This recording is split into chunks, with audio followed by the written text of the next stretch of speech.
From Gooseneck Barnacles and Muga Silk to Japanese longbows and Stetson cowboy hats, we travel the world to uncover the stories behind some of the most valuable items. Our first stop is Queens, New York. Inside this factory, some of the costliest grand pianos are produced by hand and played by famous performers like music icon Billy Joel. It takes about 11 months to craft just one Steinway & Sons grand piano, and these instruments don't come cheap.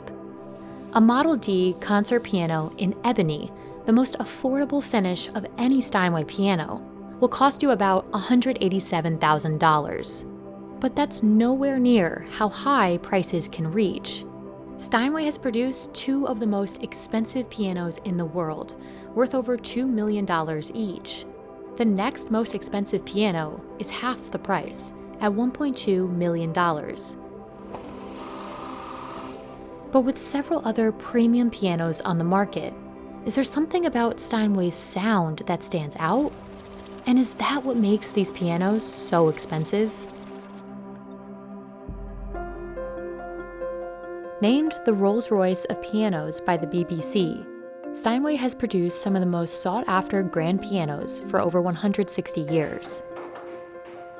It's the piano of choice for Billy Joel, Lang Lang, and many other professional musicians. But compared to other high-end piano makers, it's often Steinway's sound that sets it apart. As a performer, I can wear many different masks depending on the piece that I'm playing. There's some pieces you want to be very, very diabolical, and list,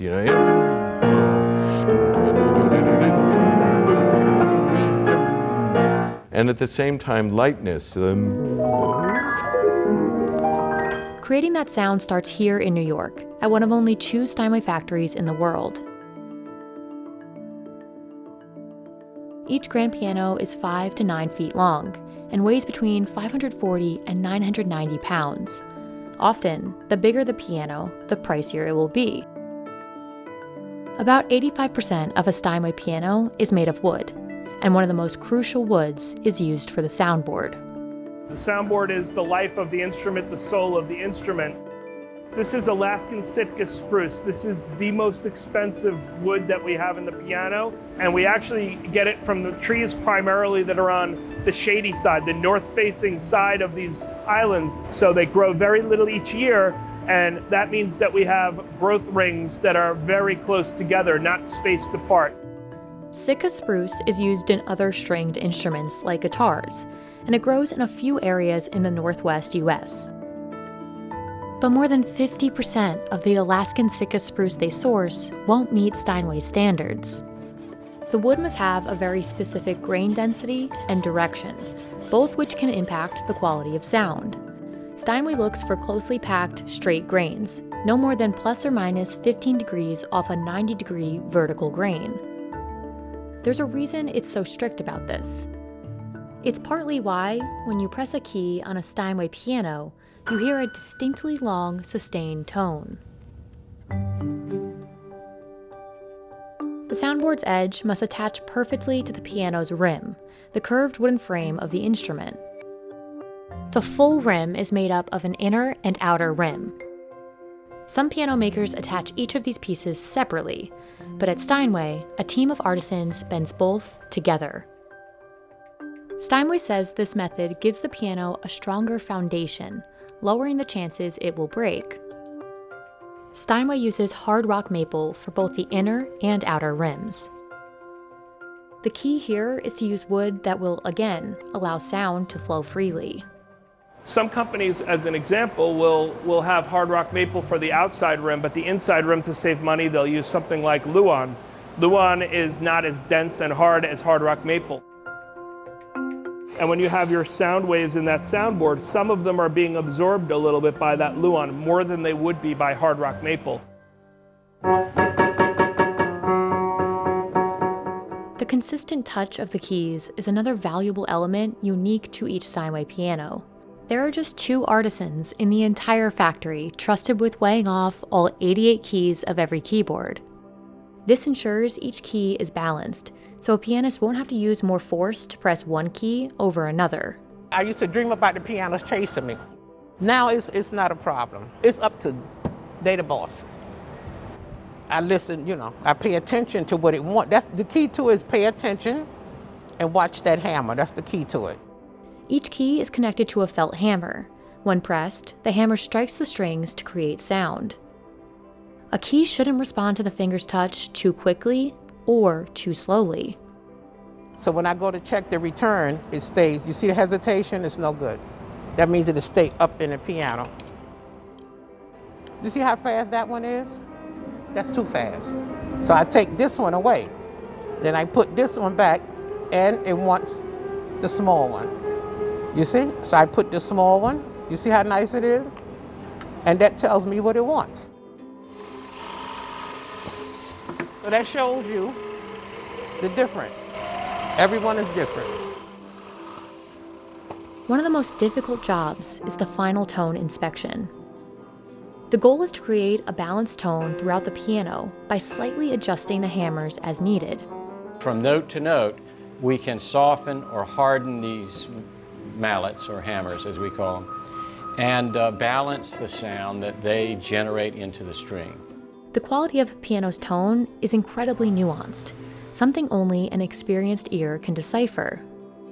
Well, if I take this note and then soften it, in this case I will put a needle in the hammer to soften it, then you'll hear that tone change.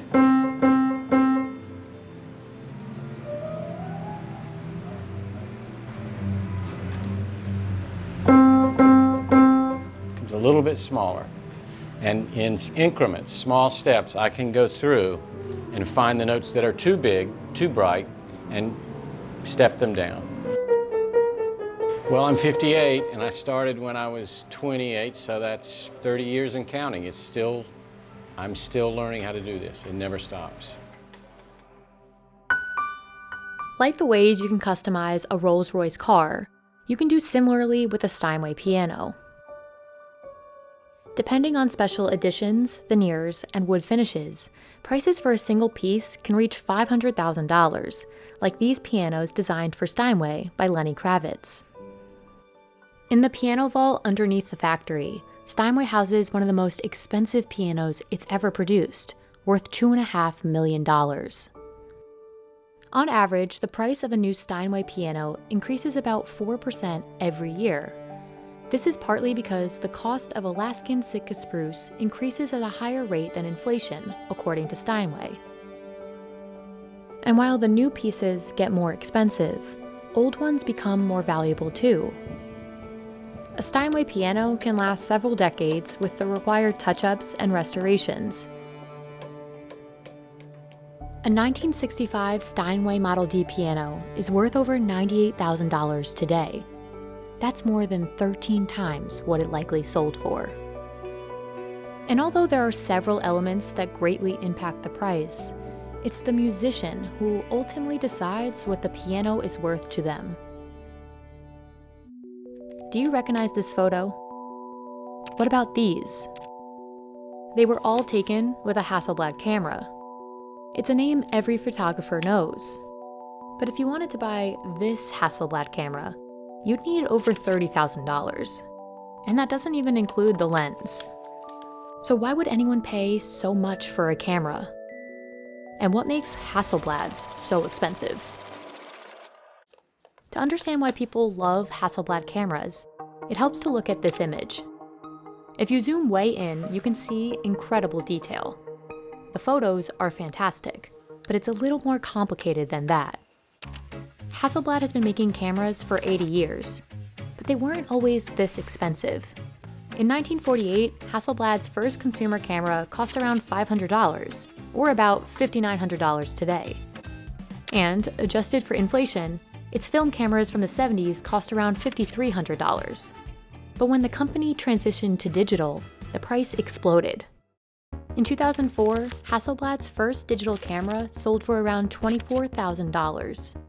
That was more than a 200% price increase from its previous model, which used film. Okay, so it's expensive, but what actually makes this camera different? Hasselblad's high-end cameras consist of three main parts: the digital back, the body, and the lens. Just the digital back, which includes the sensor, costs over $26,000. The Hasselblad sensor is unique in a way that it's much larger in an area. The individual pixel is bigger, and that provides lower noise and wider dynamic range. Take a look at this photo of a motorcycle. When you zoom in, you can clearly see the texture of the handle and the wear on its tires. Larger sensors capture more detail, and Hasselblad's is one of the biggest available. Its cameras are what's called medium format. Basically, it means the sensor is big, and it's what makes these cameras so expensive. Your smartphone camera sensor is around this big. A popular professional camera, like the Sony a7R, is much larger. But it looks tiny compared to Hasselblad's sensor. When medium format technology transitioned from analog to digital, the medium format sensors became extremely expensive, and the camera systems became extremely expensive and very niche. The sensor in this camera is actually made by Sony, but Hasselblad has its own proprietary calibration process to achieve the colors and image quality it wants. It's very useful for the skin tones or the reproduction of the artwork and so on, where you really need to make sure that the colors you have in real life are the ones that will end up later in the photographs. Medium format cameras are mainly used for product and fashion photography, as well as art reproduction. Photographers who need this type of specialized technology can't use off-the-shelf consumer cameras, and these shoots usually take place in a studio where the camera's bulky size isn't an issue. But there's another factor that makes Hasselblad cameras unique. Unlike other companies, Hasselblad doesn't mass produce its cameras. It makes them in small batches assembled by hand. This is partly because Hasselblad doesn't make that many cameras. Hasselblad doesn't disclose exactly how many cameras it makes, but in 2018, The Verge reported that Hasselblad's yearly production was under 10,000 units. Other manufacturers like Canon produce millions of cameras each year. But this process also ensures that each camera meets Hasselblad's quality standards. Here in production, we have people that works here for over 30 years. And for special tasks, we have people that they just do that task, nobody else can do that. Hasselblad assembles its cameras here in Gothenburg, Sweden. Remember this old photo? Production today looks pretty similar. Its facility is more like a lab than an assembly line. Here, each component is tested, connected, and soldered. But learning how to adjust each part isn't easy. Assemblers rely on both precise instruments and the sound and feel of each component to know that it's working properly. My favorite part is the mirror assembly, this part. I know that's not working well because of the click. You have to work here maybe in assembling these parts, maybe months, until you are capable of making it right. When you charge $30,000 for a camera, quality control is a top priority, and assemblers take their job very seriously. The whole process requires a lot of patience. You will end up learning to be very careful while mounting these tiny parts. Otherwise, you will run into different issues afterward while testing the camera. Assemblers complete a camera in around 6 to 8 hours, but calibration can take up to a third of that time. What's unique about Hasselblad cameras is that each sensor is individually calibrated and tested to a single pixel level, which is very time-consuming and quite unlike in this industry. But pressure to deliver consumer-focused cameras has increased. In the past few years, Hasselblad has released more affordable cameras, around $6,000. These cameras have a smaller sensor compared to other, more expensive models. But competition in this price range is steep. Sony's latest Alpha 1 camera costs a bit more, but it can shoot 8K video and has super fast autofocus. And while the sensors on cheaper cameras aren't as large, those cameras pack more features that appeal to a wide range of photographers. Hasselblad says that it's working to introduce more entry-level, medium-format cameras, but that it will continue to support its high-end customers. And for many photographers who need uncompromising image quality, this Hasselblad continues to be worth the price. Just one 2.5 kilogram durian from Nonthaburi, Thailand can cost $380. Yet the fruit has a smell that some people find extremely unpleasant. In fact, durian is banned in several airports and hotels around the world. But in Asia and the Pacific Islands, durian is known as the king of fruit. In 2019, one Nonthaburi durian sold at auction for $48,000. So what draws people to this pungent, spiky fruit? And why is it so expensive? Thailand is expected to harvest almost 1 million metric tons of durian in 2021. Durian is native to several tropical climates around the world, including Thailand. Thailand alone grows over 300 varieties, but the most expensive durians are grown in Nonthaburi province. They're known as Nont durian. Nont makes up the highest grade of durian in Thailand and is often given as a token of respect. But even among Nont durians, 2 varieties stand out. The most expensive, Kanyao durian, and the slightly more affordable Montong durian. เพราะว่าผลไม้ต้องเข้าใจว่าคำว่าผลไม้มันก็เหมือนงานโมเดลที่แบบว่าออกมาทุกลูกแต่ก็ไม่เหมือนกันทุกลูกรสชาติมันก็จะแตกต่างกันทุกลูกมันไม่เหมือนกันทุกลูกเหมือนกันก็คือ Nont durian is described as having refined and sweet pulp with a mild fragrance and creamy texture, whereas other lesser-grade durians are said to have a stronger smell and a watery texture. Nont durian has a distinct taste and smell for 2 main reasons: Nonthaburi's environment and the growing practices of its farmers. Nonthaburi province has been a center for durian farming in Thailand for over 300 years. Farmers in this region have been honing their technique for generations, using their resources and skill to grow the highest quality durians possible. One of the resources they depend on is the Chao Phraya River, which flows through Nonthaburi and fertilizes the soil. แล้วดินที่เราปลูกเนี่ยเป็นดินเหมือนดินตะกอนตั้งแต่สมัยปู่ย่าตายายอะค่ะมีใบท้องหลามีพืชตระกูลถั่วปลูกเพื่อให้บำรุงดินอยู่ตลอดเวลาค่ะรสชาติเลยแตกต่างจากที่อื่น But the river water isn't used to water the durian trees themselves. Farmers in Nonthaburi prefer to buy fresh water, which they believe improves the final quality of the durian. จะบอกว่าทุเรียนนมเป็นทุเรียนที่ปราณีตในการปลูกใช่ไหมของคนอื่นเขาคือเขาใช้น้ำบาดาลน้ำในแม่น้ำลำธารได้แต่ของจังหวัดนนท์ต้องใช้น้ำประปาคือคุณทำสวยคุณก็ต้องซื้อน้ำแล้วอะก็คือถ้าเวลาปลูกทุเรียนนนท์เนี่ยเขาจะปลูกด้วยการวิธีการยกโคกยกให้สูงขึ้นแล้วก็ปลูกต้นไม้ใต้โคนต้นเพื่อให้ความชื้นแล้วก็รดน้ำทุกวันละครั้งตอนเช้า After planting, it takes about 6 years for a healthy durian tree to bear fruit. Once the trees start to flower, farmers count the days until the fruits are ripe.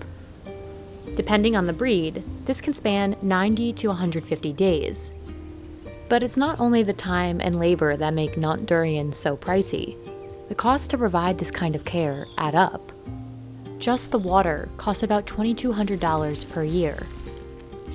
ถ้าสมมติพี่ถามหนูมั่งนะว่าถ้าหนูเป็นชาวสวนอะหนูปลูกก้านยาวปีนี้ทั้งสวนหนูมี10ลูกหนูขายก้านยาว10ลูกในราคาโลละ160 บาทเหมือนคนอื่นเขาอะหนูจะได้ค่าน้ำคืนไหม Farmers have to constantly check the trees and look for any infections or insects, and they wrap each durian in plastic to protect it. They must harvest the durians one by one, when each fruit is perfectly ripe. ตัดทุกลูกแล้วก็ห้อยเชือกแล้วก็หย่อนลงมาทีละ1ลูกเราจะไม่ตัดโละต้นนะเราจะคัดแต่เฉพาะต้นที่แก่ถ้าเป็นสีน้ำตาลแล้วคั่วแข็งคั่วโปนเงี้ยก็คือสามารถตัดได้ These time-consuming and labor-intensive techniques have a major impact on the flavor and final value of Nont durian. A 2.5 kilogram Montong durian from Apridanya farm can cost over $100. That's about a third of the price of Kanyao, making it a more popular and affordable option for customers. ก็ที่ชอบเป็นพิเศษก็จะเป็นหมอนทองค่ะเพราะว่าคือมันจะเป็นอะไรที่เนื้อแต่ละคนก็อาจจะชอบไม่เหมือนกันเนาะแต่ที่พี่ชอบหมอนทองเพราะว่าเนื้อเขาจะละเอียดเนื้อเขาจะแน่นแล้วถ้าอร่อยเลยนี่ก็คือต้องกรอบนอกหวานในอย่างเงี้ยค่ะก็คือจะอร่อยอันนี้ก็คือเป็นตัวที่ชอบค่ะค่ะ Kanyao, on the other hand, is the most expensive not durian you can buy. Depending on its size, Kanyao durians from Apiranya Farm can range from about $380 to $530 per fruit. But despite Kanyao's steep price, demand for this variety is growing, and supply can't keep up. อย่างปีเนี้ยนะคนจองก้านยาวประมาณ60ลูกคือเต็มหมดแล้วนะโลละ 5,000 บาทนะไม่มีลูกค้าท่านใดต่อเลยนะแต่ยอดก้านยาวสำหรับปีหน้าเนี่ยที่คีย์ออเดอร์มานะตอนนี้คือจองไปอยู่ที่60-70 ลูกแล้วนะซึ่งยังไม่รู้เลยนะว่าปีหน้าก้านยาวจะติดได้พอกับผลผลิตที่จองไหม One of the main challenges is the climate crisis. แล้วการดูแลก็คือจะยากกว่าเดิมตรงที่อากาศเปลี่ยนแปลงเพราะว่าจังหวัดนนท์ล้อมรอบด้วยหมู่บ้านล้อมรอบด้วยคนเมืองก็คือดูแลยากนิดนึงไหนจะน้ำเน่าน้ำเสียควันพิษมลพิษอะไรอย่างเงี้ยแต่เราก็ใช้ประคองด้วยการปรับภูมิศาสตร์ปลูกต้นทองหลางให้รอบสวนช่วยปรับอุณหภูมิให้เย็นขึ้นอะไรอย่างเงี้ยค่ะ The tropical climate required to grow durian also makes the farms susceptible to floods, storms, and other extreme weather. In 1995 and 2011, floods destroyed almost all of the durian trees in Nonthaburi. In 2011, about 1,100 acres of durian trees were leveled, and only 17 acres survived. After this, Benjamin had to start the 6-year process over. อันนี้จะเป็นทุเรียนที่รอดจากน้ำท่วมปี 54 ต้นมันก็จะใหญ่ขนาดเนี้ยสูงจะเป็นพันธุ์หนุนทองอายุยิ่งนานรสชาติยิ่งอร่อยทุเรียนอะ The global market for durian is expected to reach over $28 billion by 2025. And that means Apiranya and other Nonthaburi farms will likely continue selling out of not durian in the years to come.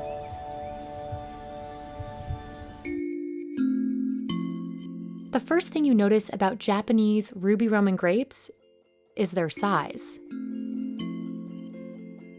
Just one is about 4 times the size of an average grape. But inspectors look even closer. If the color of these grapes matches categories 3 or 4 on this color card, then just one bunch could sell for $90 to $450. But size and color are just 2 of the characteristics that define these luxury grapes. So what else do inspectors look for? And why are these grapes so expensive? これだけの大粒で鮮やかな赤色の品種っていうのはもう世界探してもないので、そのもう圧倒的な特徴、これはもうルビーロマンだけしかないということで、それも非常に価値が高いと。In Japanese culture, fruits are considered a luxury and gift item. In fact, Japanese supermarkets often won't sell fruits if they have any blemishes or aren't the right shape. Inspectors like Kazuyoshi Sakurai use very specific criteria to scrutinize each grain or individual grape that grows in Kahoku City. まず1つ目には、ルビーロマンの色ということで、2つ目には、粒の大きさということで、1粒あたり 20g ということですので約 30mm 以上あるかということを確認しています。あと3つ目に、糖度ということで、専用の非破壊糖度計で、糖度を測りまして糖度18度以上を確保しております。 Superior grade grapes make up almost 90% of the harvest, and special superior grapes make up about 10%. Superior bunches can cost between $90 and $140. Special superior grapes are priced at $180 to as high as $450. But there's still one category higher than these two. そして最上級の、規格がプレミアムということになりまして、プレミアムに関しましては、通常の、粒の大きさが1粒約 20g というものなんですけども、プレミアムに関しては全ての粒で 30g 以上という決まりがありまして、Only 1 or 2 bunches a year qualify as premium in Kahoku. Farmers hope to sell 1 bunch of premium grapes for over $1,000. 2 bunches made the cut this year, but in 2019 and 2020, no grapes qualified for the premium category. No matter the grade, though, all Ruby Roman grapes have a uniquely sweet flavor, according to Isu. 甘いんですけども、すごく香りが良くて、上品な甘さで酸味が少ないです。で、あとすごく特徴的なのが、果汁がものすごく多くてすごくジューシーです。なので皮を剥いて食べる時に、もう皮を剥くと汁が滴り落ちてきて、口に入れた時にもう果汁が飛び散るぐらいジューシーなのが特徴です。Harvesting starts in July, just in time for one of 2 main Japanese gift-giving holidays, Ochugen. The grapes are only grown in Ishikawa Prefecture, and they're cultivated in greenhouses, where farmers have better control over the growing process. Each grape is monitored and manicured, so that every one in a bunch looks totally identical. To produce grapes of the proper size, they use a grape thinning device and a simple pair of scissors. どういった粒を取ればいいのか、どういった房を取ればいいのか、色のムラができちゃうとやっぱりダメなので、それをこのハサミでですね、粒をいかに揃えるか、形よく揃えるか。The second factor they control is light.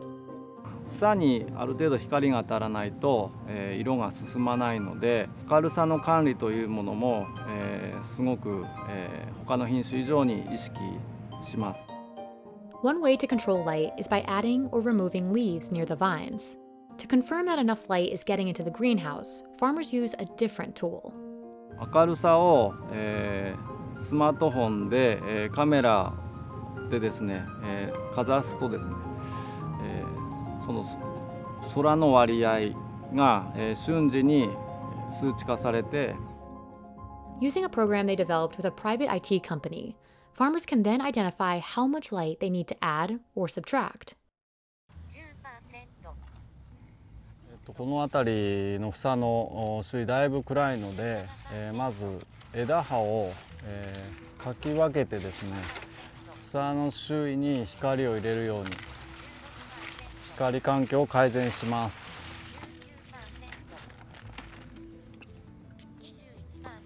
だいぶ明るくなりました。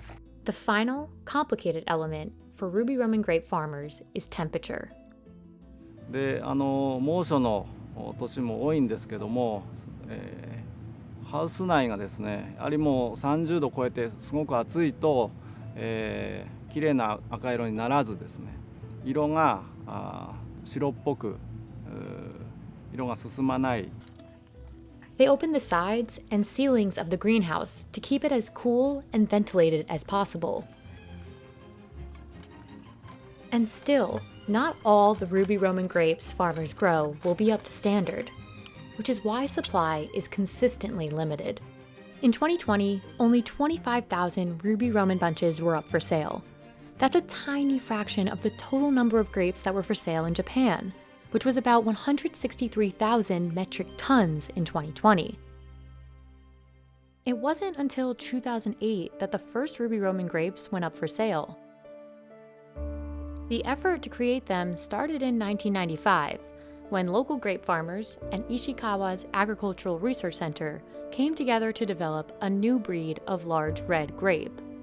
父親は現在不明です。何十品種も、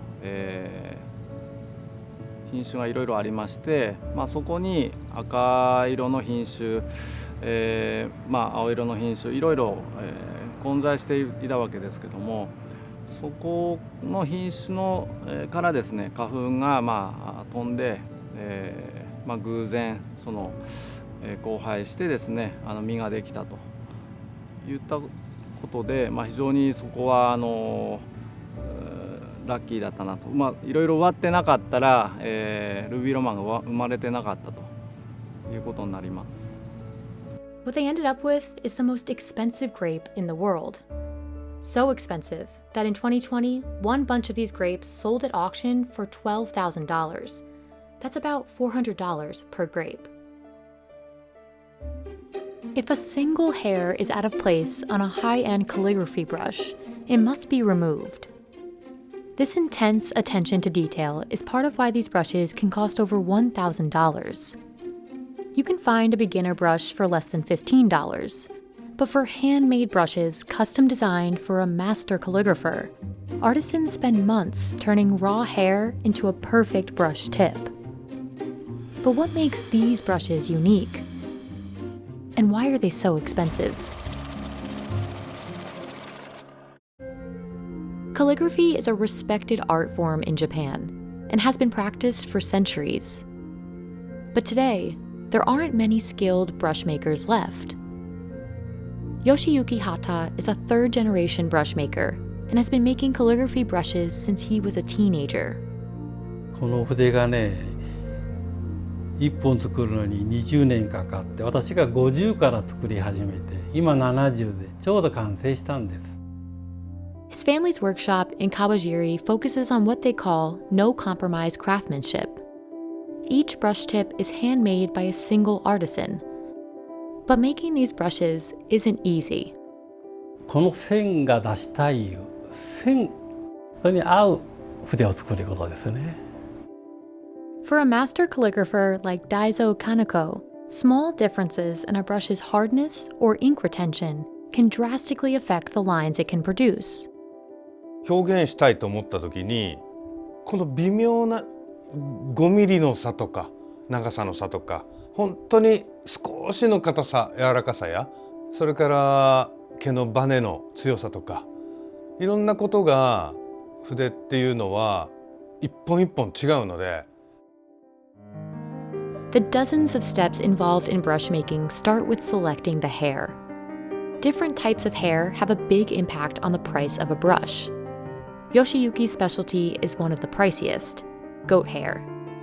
This hair was collected 50 years ago from the chest of Yangtze River Delta white goats.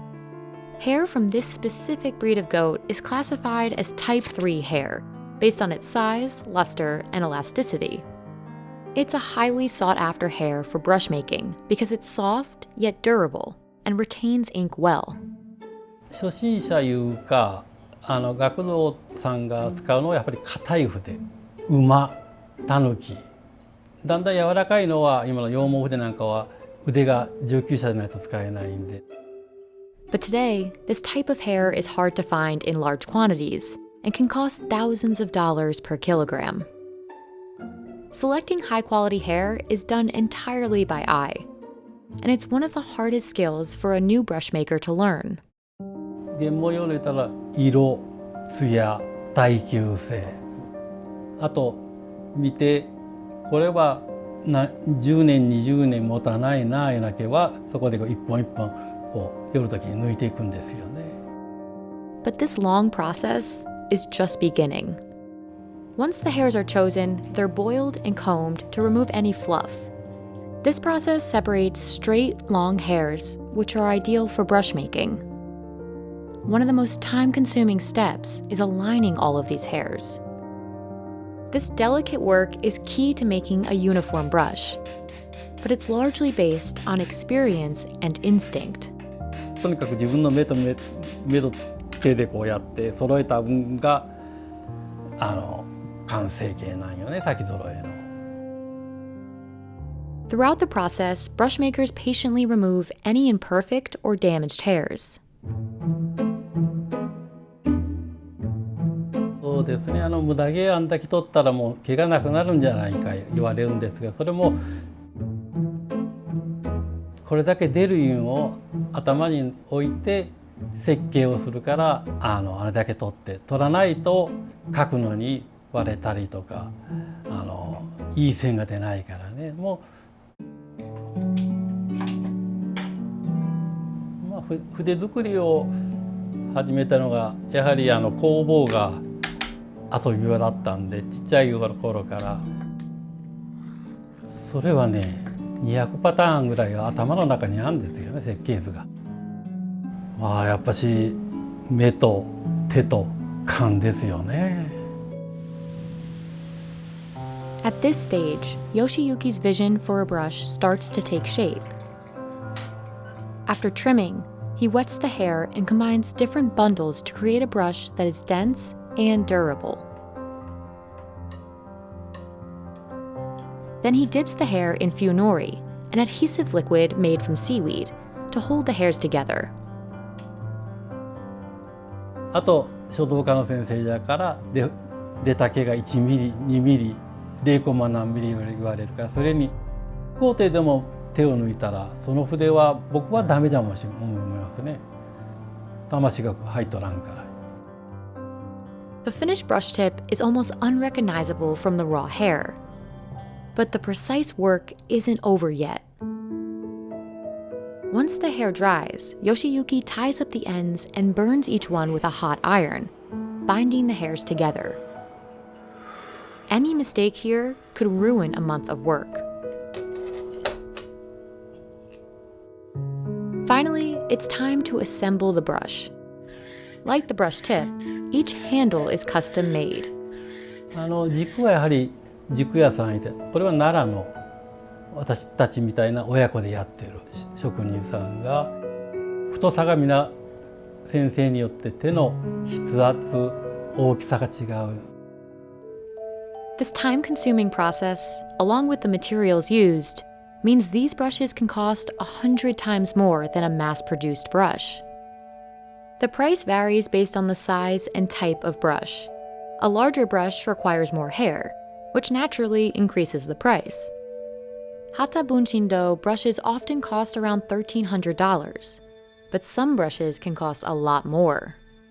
僕が作った筆の中で一番高いものは200万ぐらいのものになります。先代が作ったものですと300万ぐらいのものがあります。Despite the high price, these brushes are essential tools for calligraphers like Daizo. He followed in the footsteps of his father and grandfather and has been practicing calligraphy for 20 years. だから自分がイメージしているものに筆を合わせてくる場合と、筆で作品がイメージが膨らんでいくというか、これは優しい表現をしたいときは少し柔らかいそういうことを選びますし、きちっとしたものを描きたいときは少し短めのちょっと硬めの筆を選んだりということで、自分に合う筆っていうのを探していくのは非常に楽しいですし。Some brush makers mix natural and synthetic hair to make brushes more affordable, but Yoshiyuki remains committed to using only the highest quality materials. Kozo, Yoshiyuki's son, will be the workshop's fourth generation brush maker.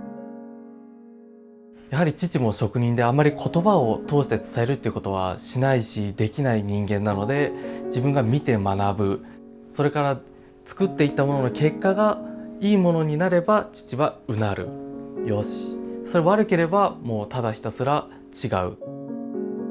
But like many traditional crafts, the future of brush making is unclear.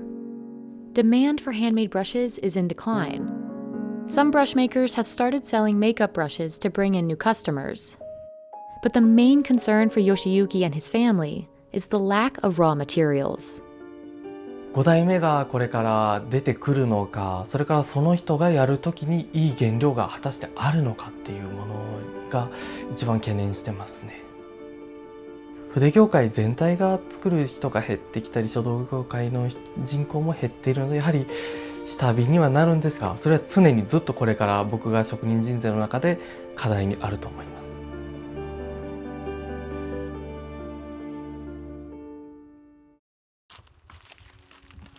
In the remote forests of northeastern China, local harvesters climb trees as high as 100 feet to reach this region's most valuable product. pine nuts. The job is dangerous, but the reward is high for people willing to risk their lives. In the US, pine nuts, which are actually seeds, can sell for upwards of $117 a kilogram. Compare that to the price of pistachios, which can sell for about $39 a kilogram. So what makes pine nuts so special? And why are they so expensive? Around the world, there are 30 species of pine trees that produce edible seeds, yet only a handful are sold commercially, like Korean pine, which grows here in northeastern China. It needs specific conditions to grow, and unlike almonds and pecans, which can be commercially grown on orchards and plantations, most pine nuts come from natural forests. The trees need to grow for at least 25 to 50 years before they bear cones and seeds. Even after all this time, individual trees will only be ripe for picking once every 2 years. When the time comes, local harvesters make their way into the forest to do the most dangerous part of the job the moment they arrive, scaling those 100-foot trees to reach the cones and seeds. 危险就是，其实危险吧有，现在上树的人太少。 Those who are willing climb 20 to 30 trees each day, armed with long poles and spikes attached to their boots, which they use to knock the cones to the forest floor. 脚丫子踩滑了，或是树顶上承包了，完还那些劈的那些树枝了，这危险就这些。 到顶上不往下看的话就是个平的。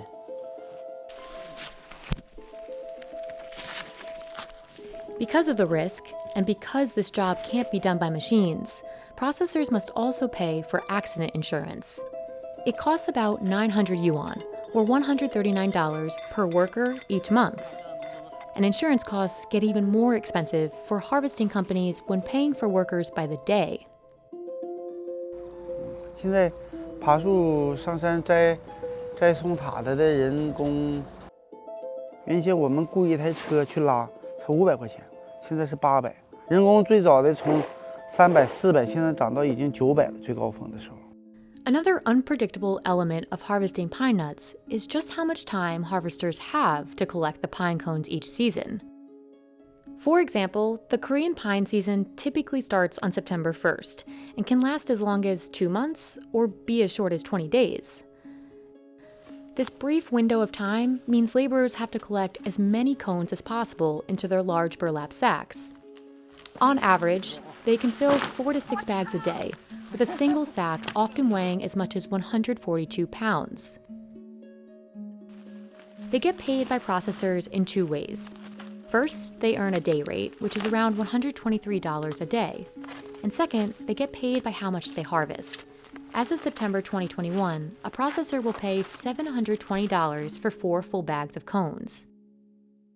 These bags then go to a processing facility, where the cones are opened and crushed to reveal the pine nut shells inside. Cones that are sold to processors often come in green and unripened and need additional processing. 要是早期的话，因为这个有点太轻了，它没有开口嘛，它必须也得发酵，就用帆布啊，用塑料布给它捂一下，这样它就是让它发热，它就开口了。像这种情况，开口了，这样比较脱粒，就用我现在买这个脱粒机。9月1号一般得到15号才能脱粒，或者是10号才能脱下来。但是在9月15号以后就不需要再沤了，就当天打下来，当天可以脱。Knowing exactly when a pine cone needs to be threshed is an important part of the process, as it can determine the quality of the seeds inside and ultimately the final price they can be sold for. 湿的，你要是不及时处理，它会自己发热发酵，就影响这个松子的这个色泽，影响它的这个质量，还影响它的口感，都会有影响。但是我们会，很快会出手，不可能让它在手里那个发生一些变化。It's only after the pine cone scales are opened that the pine nuts can be extracted, and even then, the cones don't yield many seeds. 它是一个塔子，平均能出2两籽，所以说，这一个也有的是将近1斤。This means that 250 kilograms of pine cones yields only 50 kilograms of pine nuts. Because a majority of pine trees grow in natural forests, there are large variations in the yield from year to year. This causes demand to often outweigh supply, driving the overall price of pine nuts up. But the price of each pine nut also depends on its size. 这个季节也就是28到30，大颗粒30到32之间，5块到6块之间，那差很多啊，因为高端的东西还是值钱的。Once processed, some seeds are sold as they are now, in their shells. Others are sold as the white nuts you see in dishes like pesto. They are the same nuts, just with the outer shell removed. The two largest producers of pine nuts are East Asia and the Mediterranean.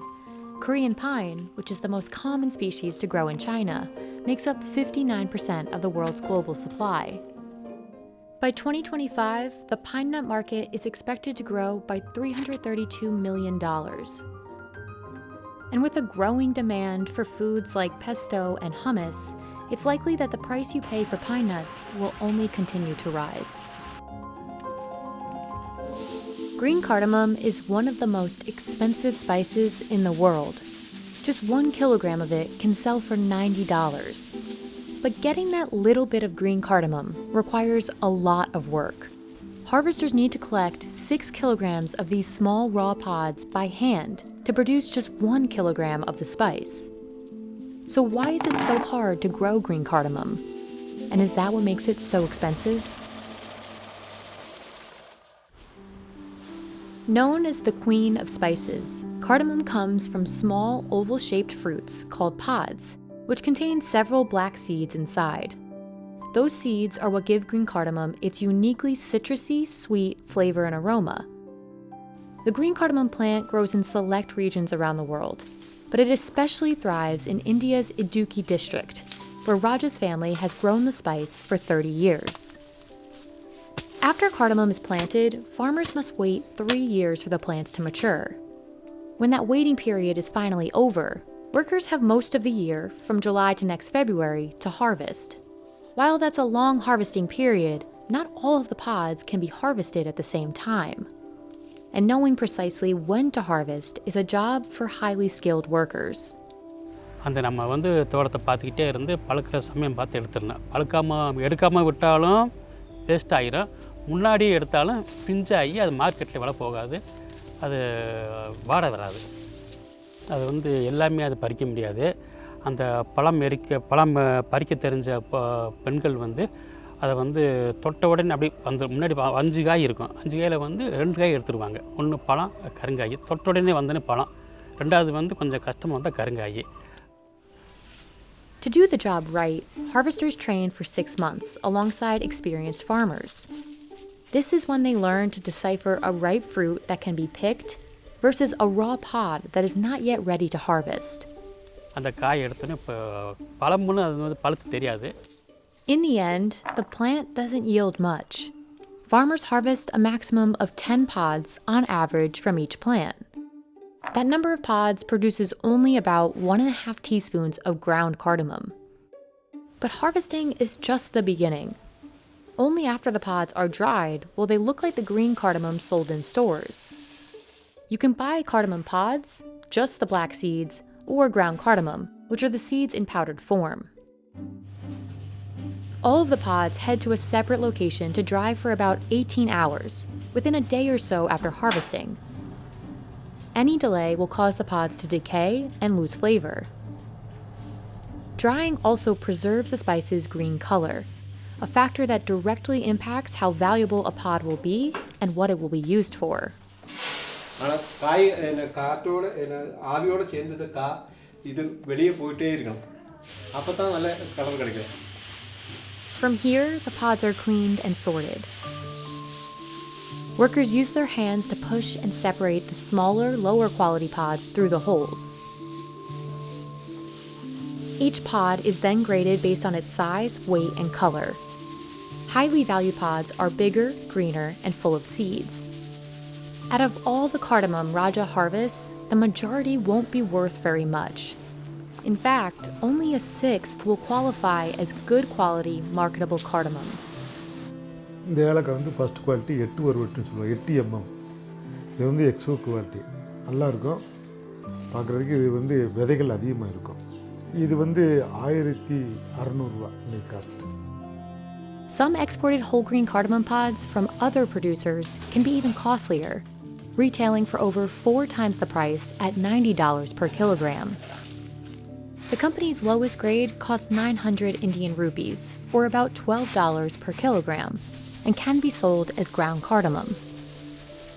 Pods with any sign of discoloration or rot aren't marketable and will therefore be rejected. இது பேர் வாவிடுதல்னு சொல்லுவாங்க. இது வந்து அதிகமாக விளைஞ்சி வெடிச்சதுனால இது வந்து இந்த மாதிரி ரிசெக்ஷன் ஆகுது. இது வந்து அழுக்கல் ஏலக்காய் அழுகி போச்சு, செடியிலே அழுகி போனதுனால இந்த மாதிரி ஏலக்காய் ஒன்று இருக்காது, உள்ள ஒன்று இருக்காது. But this whole process could be totally disrupted by changes in weather. If there's too much rain, the pods will rot. If there's not enough, they'll burn out from the sun. More recently, the world's climate crisis and unpredictable weather in India's Idukki district specifically have hurt supplies of green cardamom. The district makes up at least a sixth of global production and roughly 3/4 of India's green cardamom production. But its supply took a hit in recent years as harsh weather and rains ruined farmers' crops. This drove up the prices of cardamom in 2019, but didn't necessarily benefit small farmers. In order to make a huge profit, farmers need a large inventory. And when cardamom is sold in small amounts by small farmers, most of the payment is used to cover the cost of production only. Raja spends about 15,000 Indian rupees, or about $200 per acre, just on fertilizer. That's between 10 and 15% of the total profits he'll make off that acre. And those profits often don't cover the total Raja must spend on production. பெரும்பாலும் வந்து நஷ்டம் வந்திருக்கு, நஷ்டம் உண்டாகும். புயல் மழை அடித்து காற்றடிக்கும் போது மரம் செடி மரம்லாம் விழுந்து செடியெல்லாம் விழுந்து நஷ்டம் வரும்போது நம்மளுக்கு வந்து கையிலேருந்து பணம் செலவழிச்சதை அந்த செடியை வந்து மறுபடியும் நம்ம ரீப்ளான் பண்ணி அதை உண்டாகணும். நமக்கு நஷ்டம்தான் வரும். இது வந்து நம்ம வந்து கையிலேருந்து பணம் செலவழித்து லேபருக்கு சார்ஜு மருந்து உரம் கூலி அதிகமாக வரும்போது எல்லாமே நம்மளுக்கு வந்து சாதகமாக காலநிலை ஒத்து வந்தால் தான் நமக்கு வருமானம் எடுக்க முடியும். All this considered, the global cardamom market is expected to grow by about $169 million between 2021 and 2025. This is good for the industry, but could present a challenge for farmers unable to meet demand, as the climate crisis continues to threaten the supply of this coveted spice. A Stetson cowboy hat is stretched, shrunk, and submerged in water before it fully takes form. Those are only a few stages in the 2-day process that can make these hats so costly.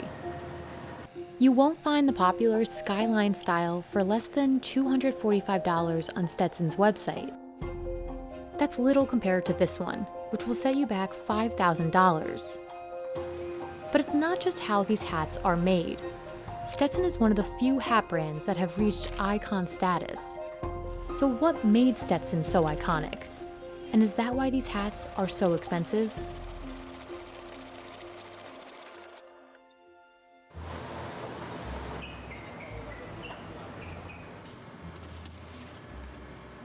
Producing a Stetson cowboy hat is a complicated and costly process. The production begins here, in Garland, Texas, where workers turn fur into felt. Stetson says it's one of the few cowboy hat makers in the US that makes hat bodies from scratch.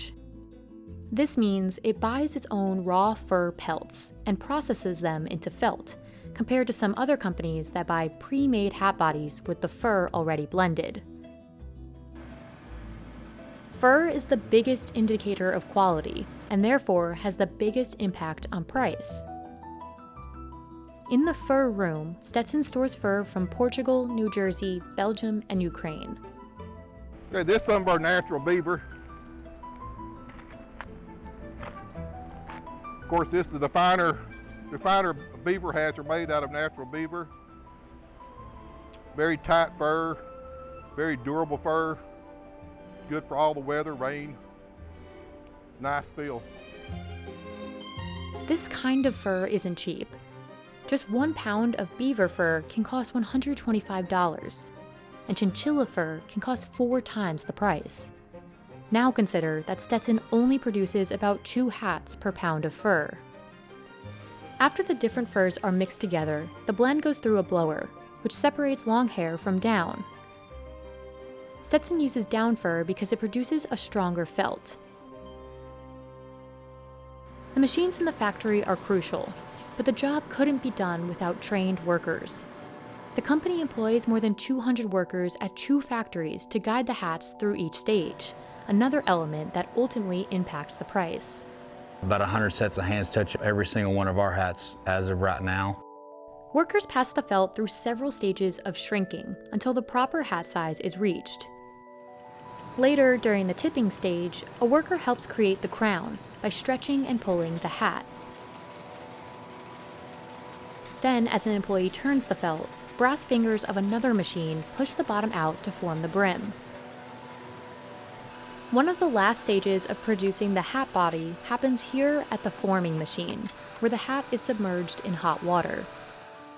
An employee pushes down the former, and out comes the final hat body. At the finishing factory, machines taper and shape the crown of the hat, but the next few stages require special attention. Even as a machine sands the hat, an employee again must be there to guide and feel it. The worker will decide when it has reached the proper thickness. At other stations, craftspeople use scissors and pliers to secure the buckle accent. Others cut and sew on the leather strap by hand, then the inner satin lining. No hat makes it out of the factory without a final quality inspection. All hats go through roughly the same process, but premium ones have a few more features that impact the final cost. At $5,005, the Diamante Premier hat is one of the most expensive cowboy hats you can buy. It's made with 2 high-quality furs, chinchilla and beaver. There's also the addition of the 14-karat gold buckle set, which can add $1,000 to the cost of a hat. Quality is only one reason Stetson has the confidence to make a hat like this and be sure customers will buy it. To understand the other piece of the puzzle, you have to go back to Stetson's beginning, more than 150 years ago. The founder, John Batterson Stetson, is often credited with inventing the modern-day cowboy hat and setting the precedent for what this style should be. There are many replicas of the Burberry trench coat, but they were the original, and they sort of set the industry standard for that specific product. And I think Stetson has also done the very similar thing, where they have set a precedent with the celebrities, the politicians, wearing the hat and giving it that added value of, yes, this is a luxury piece. In the late 1800s, sharpshooter Annie Oakley became one of the first famous figures to don the hat. In fact, in 2012, a Stetson hat worn by Oakley sold at auction for just over $17,000. While Stetson saw a dip in popularity in the 60s, demand picked back up in the early 80s, reignited by the release of the Indiana Jones movies. The hat reached the heads of other famous figures, like President Ronald Reagan, around this time too. But by the 21st century, the kind of famous face wearing a Stetson had changed. Dua Lipa's 2021 video for Love Again opens on a shot of a floating Stetson, then a shot of the singer looking stylish and seductive while wearing the hat. And here are 2 more notable examples that show how Stetson has linked itself with high status. There's Gigi Hadid holding a Stetson hat in this Vogue shoot in 2018, And 3 years later, Beyoncé wearing Stetson on the cover of Harper's Bazaar in September 2021. Both prove again how the brand has evolved to something worthy of being worn by the world's biggest names. If you idolize those musicians, you're going to want to wear the brands that they wear. The most distinct aspect of a Japanese bow is the length. At over 2 meters tall, these bows are difficult to handle, and making them is just as challenging. Bow makers file raw bamboo and insert over 100 wedges to curve the bow. Depending on the materials, these bows can cost over $2,000. So how are these bows made? And why are they so expensive? Longbows have been used in Japan for centuries, but today you'll mostly find them in a martial art called Kyudo. で、そういうこともなくなり、弓というのは崇高なものであるっていうところから、人と戦わない競技というかものである。自分で自分を見つめることができるものだと思いました。You can buy a synthetic bow for around $400, but many experienced archers prefer the feel of handmade bamboo bows. Kanjuro Shibata's family has been making bows for over 450 years. It all starts with raw bamboo.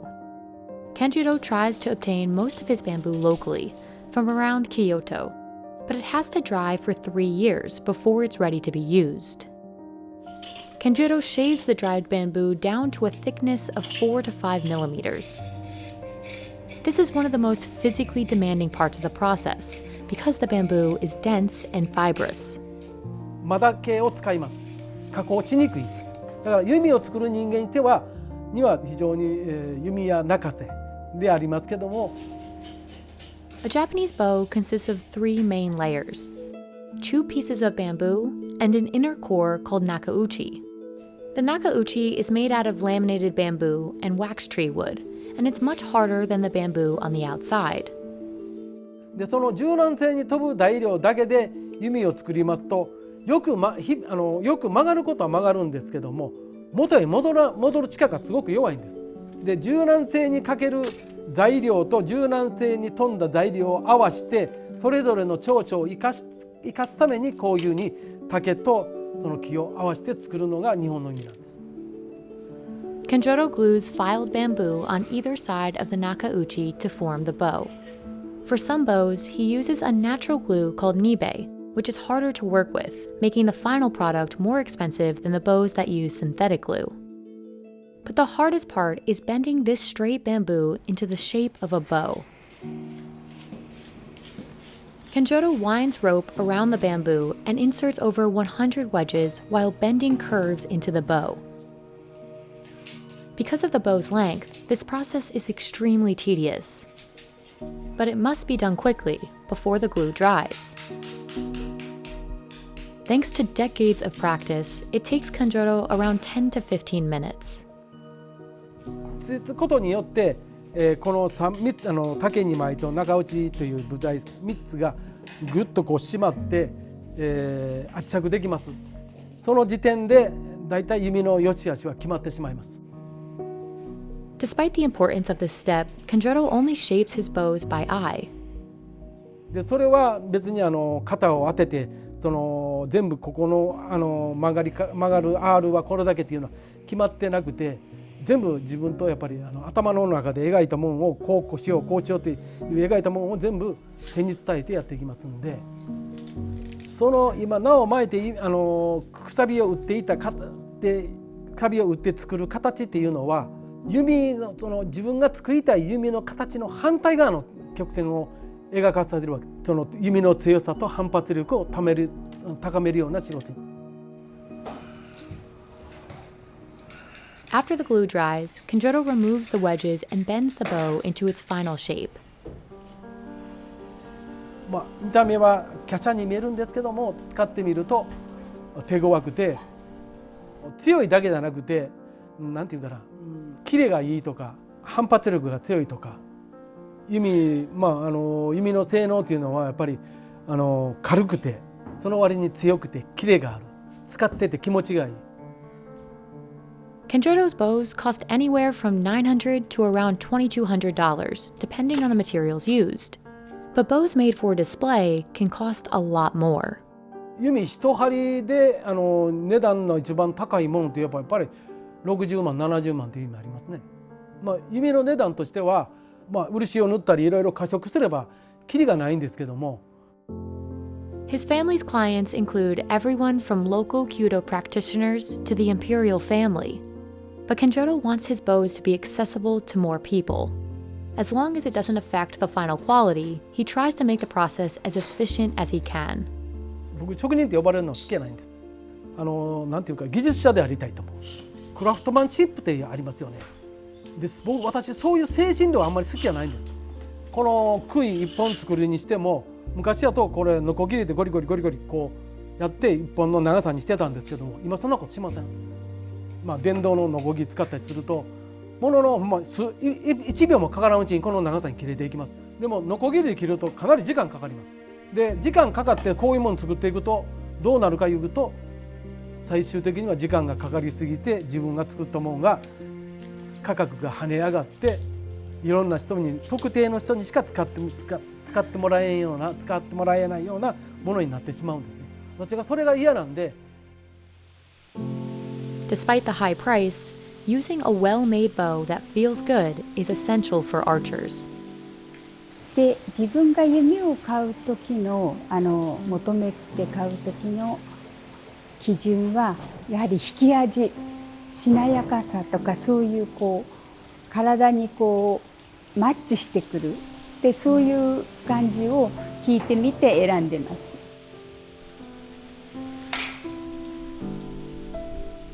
で非常に作り手の個性を反映するもんなんで自分という作り手を信頼して。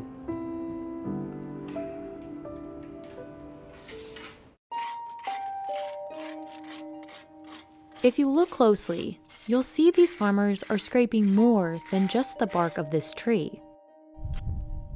They're actually harvesting small, clear droplets of mastic tree resin. Those tiny drops are one of Greece's most valuable products. Just 1 kilogram can retail for about $350. But for a tree like this to produce any resin, farmers must first harm it. They do so by making as many as 600 cuts into the bark, depending on the tree. So what exactly is mastic resin used for? And why is it so expensive?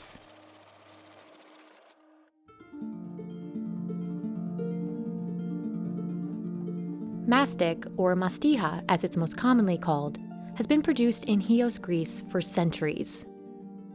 It has a unique flavor and aroma, which has been described as a little bitter, sweet, fruity, and earthy. Though it's not a household name, mastiha goes into a variety of products you might interact with every day. It's found in things like cosmetics and desserts, and on its own, the texture is chewy, hard, and gum-like, which is why mastiha has been produced as a natural chewing gum for years. Producing this resin requires continuous work throughout the year. But the most critical stage starts in July, when farmers must first hurt the trees. This is the point where farmers go one by one to each tree, every week for about 2 months, making incisions into the branches. Many cuts like this would permanently damage or kill other kinds of trees, but not this kind. Το δέντρο παράγει το μαστίχι ουσιαστικά για να επουλώσει αυτές τις τομές που εμείς του προκαλούμε. Είναι ουσιαστικά η άμυνα του δέντρου, ούτως ώστε να κλείσει την πληγή του. Alexei makes anywhere from 20 to 600 incisions, depending on the age of a tree and the number of branches. It's important that farmers don't cut too deeply into the tree. If they do, they could damage the tree's core. The trees can also heal from these deeper cuts, but it will take them 3 times longer to do so. And if the farmers make too many deep cuts into a tree, there's a risk the tree will die. And although bigger, older trees require more work, they'll ultimately yield more resin. Ένα δέντρο για να μπει στην παραγωγή και να αρχίσει να αποδίδει μαστίχα χρειάζεται περίπου 5 με 7 χρόνια Αλλά για να μπει στη full παραγωγικότητά του θα χρειαστούν περίπου 15 με 20 έτη. Τότε είναι η καλύτερη περίοδος του δέντρου, από τα 15 έως τα 50 του έτη. Even when a tree reaches its peak, it typically produces only about 200 grams of resin per year. In September and October, farmers complete the most physically demanding part of the process, collecting the resin droplets. They use tools called kamotiri to scrape the secreted resin from the bark. If this work isn't done right, harvesters risk breaking the resin into small pieces and losing money. Γιατί αν γίνει σκόνη, ξύνοντας πολύ δυνατά το δέντρο ή πολύ απότομα ή πολύ γρήγορα, τα δάκρυα θα σπάσουν και θα γίνουν σκόνη, οπότε χάνουμε από το τελικό προϊόν. Mastiha trees flourish here because of the distinct climate of Chios Island, where there is little rain in the summer. This makes it easier for farmers to collect the resin.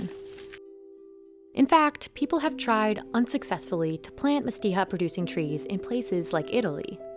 Η μαστίχα είναι η Χίος και η Χίος είναι η μαστίχα, δηλαδή είναι συνυφασμένο το προϊόν με το νησί.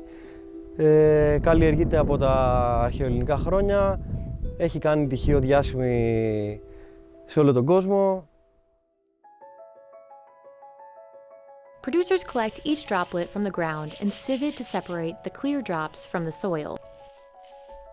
The resin at this point is a semi-transparent and sticky liquid. Farmers store the resin until the weather cools down so it will harden, becoming less sticky and easier to handle. After this, they wash the drops before workers remove any remaining dirt or impurities and divide the drops according to size. Cleaning the resin lasts several months, and it requires patience and a good eye. The women who participate in this work are crucial, as it plays a huge part in determining the resin's final value. Όσο πιο καθαρό είναι το τελικό προϊόν, τόσο καλύτερη τιμή έχει. From here, the resin goes to a processing facility run by Chios Gum Mastic Growers Association. This is where it will be packaged as raw mastiha or further processed into gum, supplements, and oils. A pack of raw mastic resin like this retails for about $3 for just 10 grams. Exported resin can retail for a bit more, at $35 for 100 grams. Αυτή τη στιγμή η Ένωση εξάγει το προϊόν της μαστίχας σε 55 χώρες. Από τη συνολική παραγωγή που την περσινή σοδιά ήταν 216 τόνοι, έχουν εξαχθεί το 80% περίπου της παραγωγής. Στην Ελλάδα καταναλώνεται περίπου το 20% ως φυσική ρητίνη, αλλά και ως παράγωγο σε τελικά προϊόντα. Another reason the resin remains so valuable has to do with its presumed health benefits. In 2015, the European Medicines Agency recognized mastiha as a form of traditional medication for treating stomach issues and skin wounds. But the varied uses of this resin and its incredible value make it vulnerable to imitation. As a way of preventing this, the European Union has recognized mastiha produced in Chios as a protected designation of origin product. The production of the real mastiha faces a threat from the climate crisis too. In 2012, fires ravaged Chios, and almost 30% of mastiha trees were destroyed. Then in 2016, another fire destroyed almost 90% of trees, making an already difficult production all the more challenging. Δηλαδή υπάρχουν χωριά που σχεδόν καταστράφηκε η παραγωγή τους, κάηκαν σχεδόν το σύνολο των δέντρων. Αυτό καταλαβαίνουμε ότι είναι τραγικά δύσκολο, γιατί μπορεί ένα δέντρο να είναι 50 χρονών στη μέγιστη παραγωγή του και ξαφνικά ένας άνθρωπος θα πρέπει να περιμένει μια πενταετία, εφταετία στην οποία πρέπει να κοπιάσει για να καταφέρει να μεγαλώσει ένα δέντρο, το οποίο βέβαια δεν θα είναι και παραγωγικό όσο ήταν το προηγούμενο που κάηκε. But despite this damage, demand for mastiha continues to grow, and naturally, this is good for farmers with lots of trees. Alexei sells 1 kilogram for about $99. This is the cost before the jump in price when the resin is sold at retail. He produces about 1,000 kilograms of resin each season. Even with the cost to maintain the trees, this work provides him a good living. And beyond good returns, the work these farmers are doing continues to preserve a centuries-old tradition only found in Chios. Every year, Gihei Fujara goes into the mountains hunting for this, a Matsutake mushroom. If the harvest is low, wholesale Matsutake can cost over $500 per kilogram. And over the past 70 years, Japan's harvest has declined by over 95%. Now, the mushroom's future is unclear. So what makes these mushrooms so expensive? And why have they almost disappeared? Matsutake can't exist without trees. They grow connected to the roots of red pine trees in a symbiotic relationship. Matsutake grow in several countries, including China and South Korea, but Japan's fetch the highest price. In 2021, the season's first Matsutake were auctioned off for over $7,000. They're harvested once a year, from around September to November. But because the domestic harvest in Japan has plummeted, the price is volatile. Unlike other prized foods, it's not a problem of overharvesting. It's a problem of changing habitat. Matsutake can't be grown on farms. They have to be foraged by hand. But foraging is no easy task. Gihei Fujara has been foraging Matsutake for over 60 years. There's a lot of anticipation leading up to each harvest season. もう本当に所得はバラバラっていうかね、昨年のように干ばつの時にはね、水をかけたところは出ましたけれども、一昨年は、戻り温度で出ないし、ボコボコですね。Gihei forages from dawn till dusk, returning home around midday to empty out his baskets. Even for someone with his experience, it can be hard to predict the quality of a harvest. 今年はね、まあみんな豊作っていうようなことを言ってますけどね、品物が悪いです。温度が高いためにね、虫が非常に活発して働いておりましてね。Even with a good harvest, these mushrooms are difficult to find. They blend in with the forest floor and often don't grow at the base of a tree. Knowing where to look is a result of decades of foraging on this mountain. でどの木が不金木であるかってことはわからないけれどもね、人間が心地よく休めれるそういった場所が一番、人間がね、一休みするか気持ちがいいな、ここは風通しが良くてこぼれ日程度しか日は当たらないしって、山と山行ってね、好きなことをやって、家族が食べていけるってことは、まだ使えるんじゃないかね。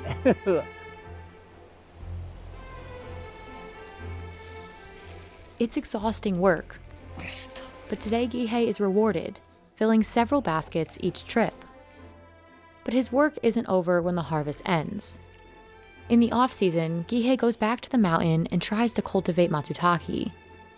そうですね、山を秋収穫しながら歩いてですね、これはちょっともう少し光線を入れた方が良いという時には枝打ちをするとか、それから芝が厚くなったところは芝かきをするとか。Gihei also tries to spread the spores of Matsutake to help them grow. But cultivating Matsutake this way takes around 5 years, and success isn't guaranteed. Even though this year was a big harvest, the long-term trend is in decline. In 1953, Japan harvested around 6,400 metric tons of Matsutake. But in 2019, it harvested only 14 metric tons. One of the biggest reasons for this decline is a change in how forests are maintained.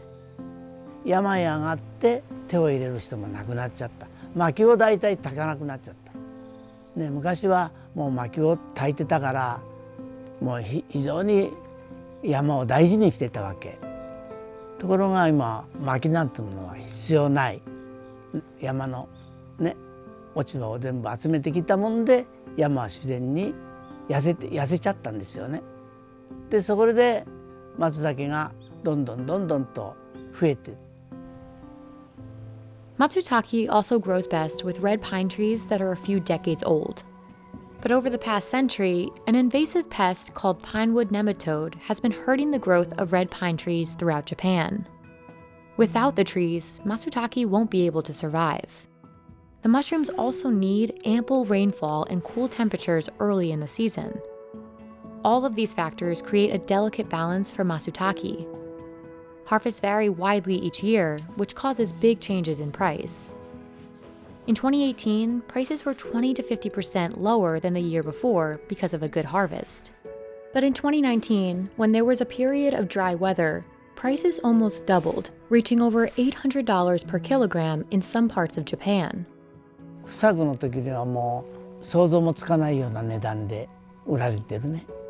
ここね、10年、まあ昔よりはもうどんどんと値段は上がってきております。Today, Japan imports over 90% of its Matsutake from places like China and South Korea. In 2019, only around 14 of the 1,000 metric tons consumed were harvested domestically. Imported Matsutake are more affordable compared to the ones grown in Japan. But some people consider these mushrooms to be less fresh and not as flavorful. Matsutake with a closed cap are often considered to be the most valuable, but different sizes are used in different types of dishes. すき焼きはこういう大きい、こういうのは大きいのあれして、網焼きはこのくらいの15センチくらい。こういったあとお寿司はこのくらいの。こちらの土瓶蒸しね。A full course meal at this inn costs around $130.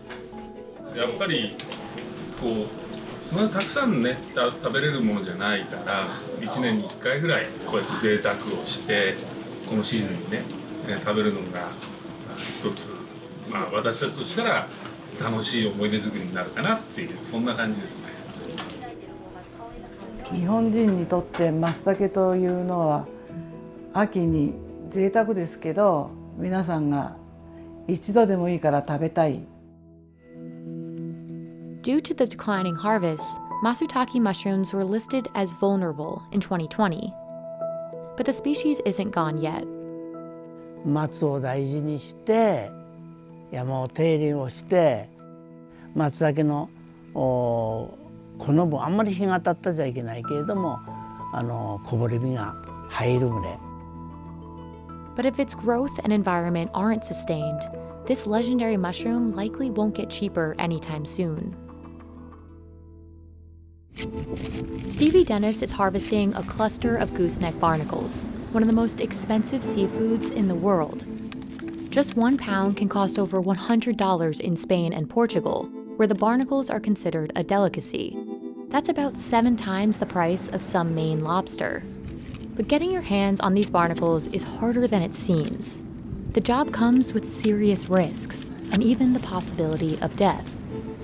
So why are gooseneck barnacles so difficult to harvest? And is this what makes them so expensive? Gooseneck barnacles, also known in Europe as persebes, have a long fleshy stalk called a peduncle, which holds the highly sought-after meat you can eat. People say it tastes like lobster, crab, or clam. They grow in intertidal zones, including in Spain, where an average of 5 people die trying to harvest them each year. They also grow here, off the coast of Vancouver Island. The danger of harvesting the seafood begins before Stevie and his partner Jordan even reach the small rock island where the barnacles grow. The 15-minute boat ride off the coast starts off smooth. But wait a little longer and the waves will be thrusting high as Stevie attempts to make the leap from the boat onto the rocks.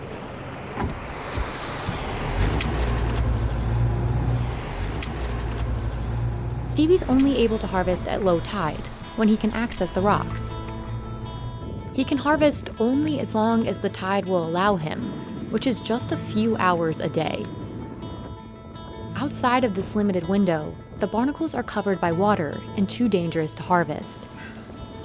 It's not like you have a full 8-hour window to go harvest as many goosenecks as you can.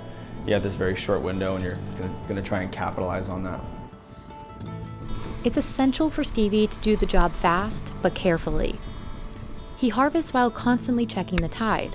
One slip and the waves could take him under. It just boils down to skilled labor. You know, it's not a job that anyone can do, especially when you're working with a small team of people. You want to have full trust that both individuals can drive a vessel, both individuals can harvest. You have each other's back out there. To add to the risks, the most prized barnacles thrive in the most dangerous spots on the island. These ones are denser and packed with meat, and they grow on the edge of the rocks where the waves are constantly thrashing against them. The barnacles here must feed more often so they can grow bigger to withstand the surf, which is how they're able to cling more tightly to the rocks. But this also makes them especially difficult to remove.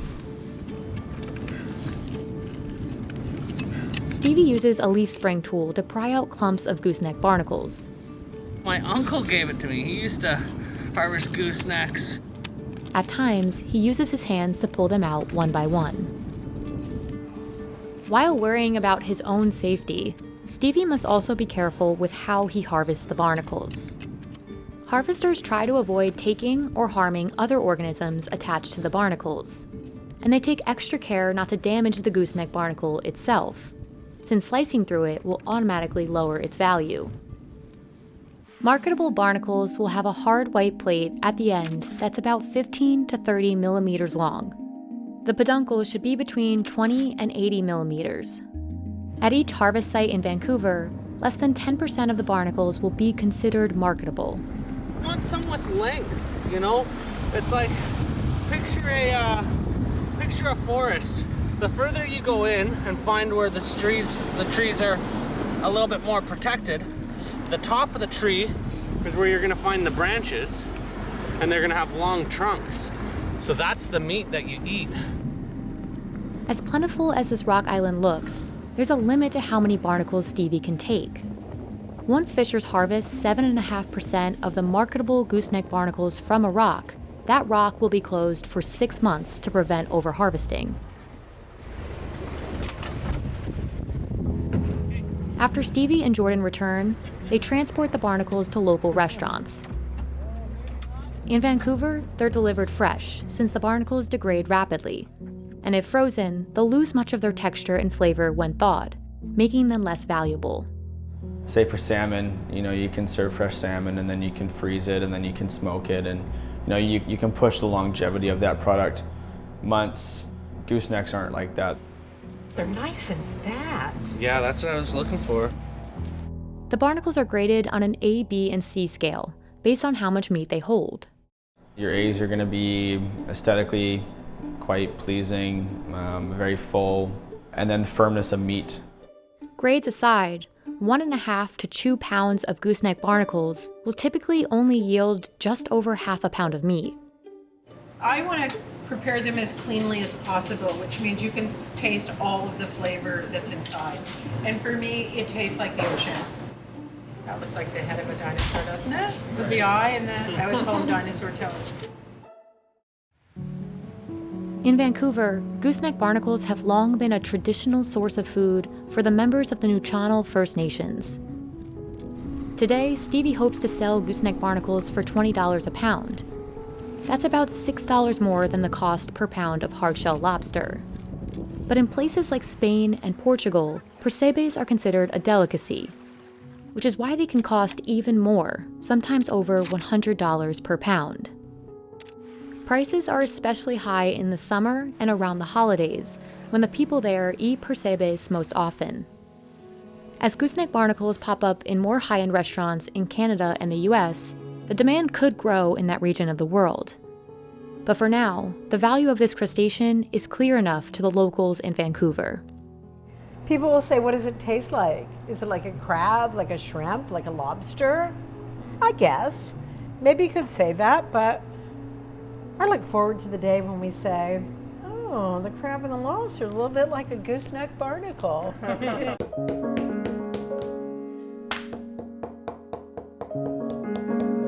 Zisha Teapots are made by artisans like Boken Tang. She had to study for 25 years to be considered a senior teapot maker, which lets her sell a teapot like this for $20,000 to $30,000.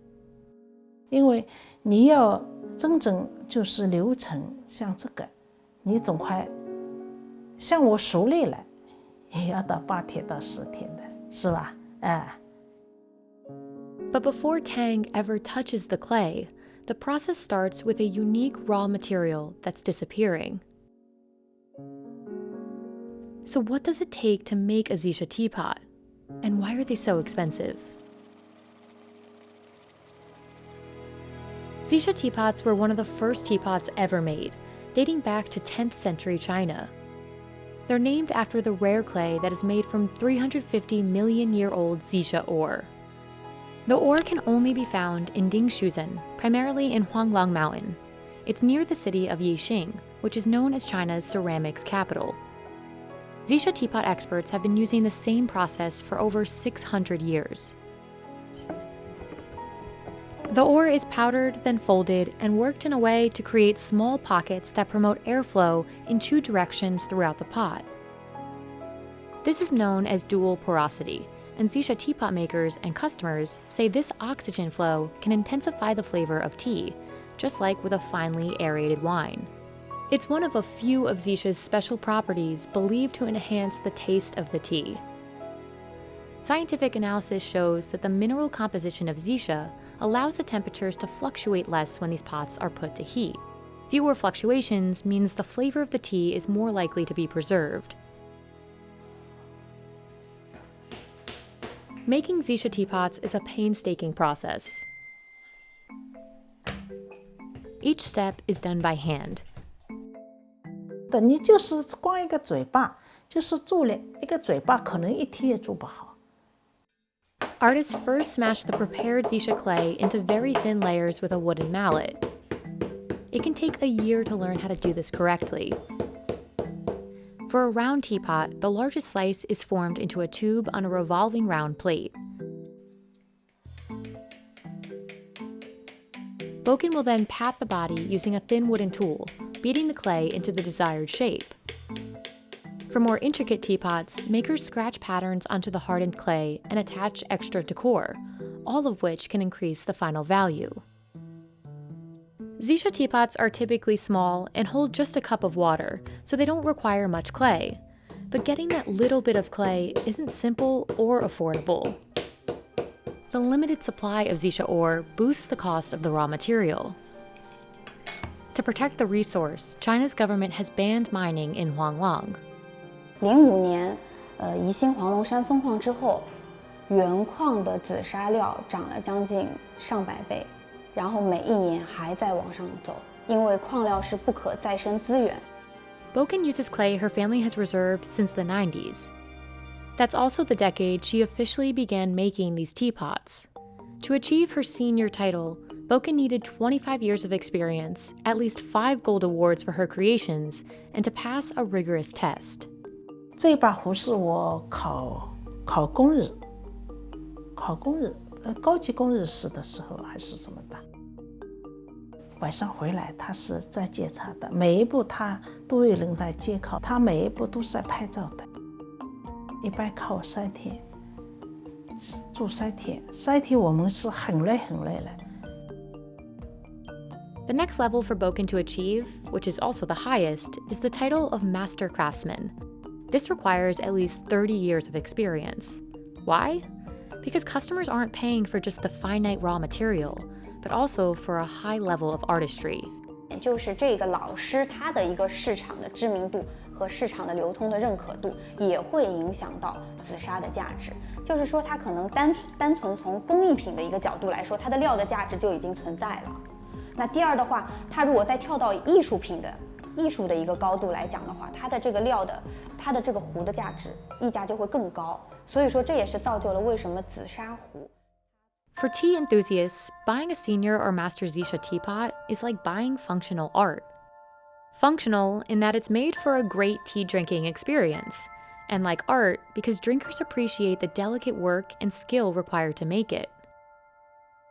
其实呢，就是做壶啊，就是实质上主要是韵味，你的韵味一定要，因为你要工艺就是要线条，你要包括对自己要求高，对工艺的要求高，要当它一件事情去做。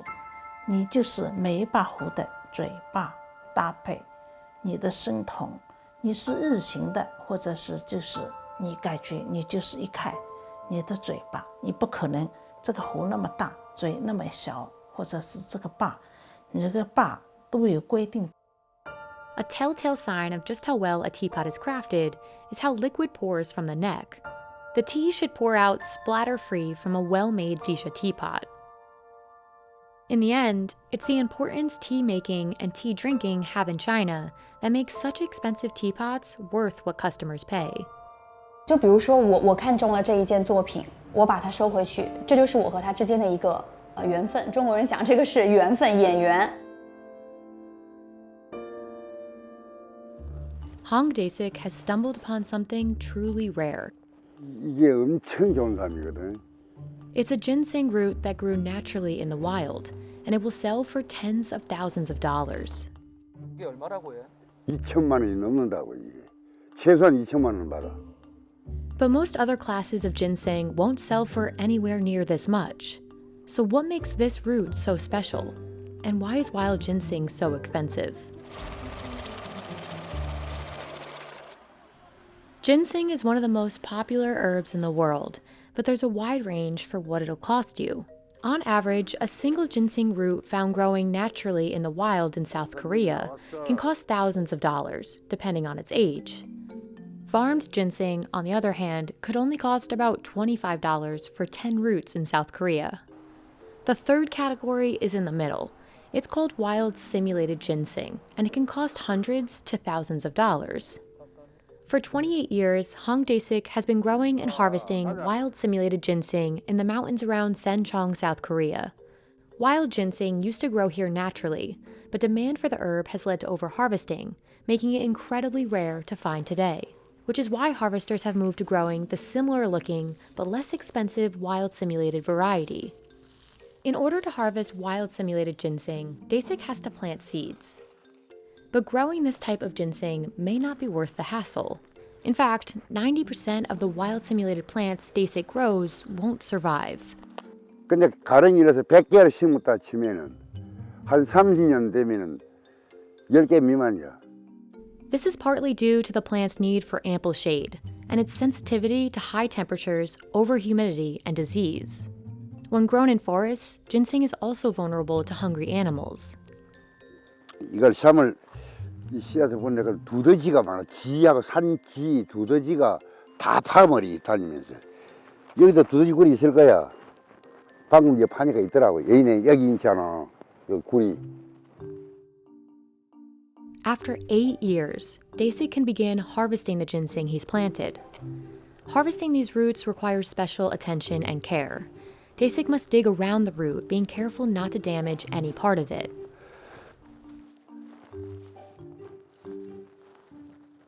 이게 뿌리가 그대로 이게 있어야 돼. 그 자연 그대로. 그래야 이 상품성이 있지. 이 잔뿌리라도 하나 떨어지면 상품성이 없는 거야 이게. 그래서 이런 것은 엄청 비싼 삶이기 때문에 사람들이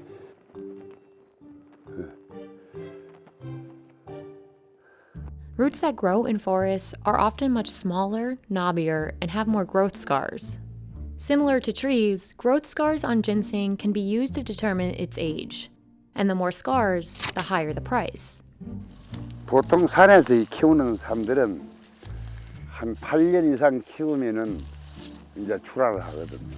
출하를 하는데 한 8년짜리 되면은 한 10만 원 정도, 제대로 큰 거. 속임 없이 그냥 양심대로 하면 한 10만 원 정도 보면 돼요. 근데 10년이 넘으면은 거의 배로 뛰죠, 이제 가격이. 네. 그럼 한 15년 정도 되면은 한 15만 원에서 20만 원. But the most expensive ones are both old and found naturally in the wild. 기본적으로 우리가 산삼이라고 이야기하면은 기본 단위가 몇 천만 원에서 몇 억 그렇게 갑니다. 그런 것 같은 경우에는 이렇게 한 3뿌리, 4뿌리 정도 해서 한 1억에서 한 2억 정도 간다. So why are older and wilder ginseng roots so valuable anyway? Older roots are believed to have higher concentrations of ginsenosides, the all-star bioactive ingredient of ginseng that many believe gives it medicinal benefits. Higher concentrations of these compounds are believed to make the root more potent. But not all of ginseng's benefits have been scientifically verified. While some studies suggest ginseng has medicinal benefits, like reducing pain and improving learning, other studies debate its effects. This study suggests ginseng is no more effective than a placebo in enhancing physical performance. And this larger study suggests that the clinical efficacy of ginseng remains to be established.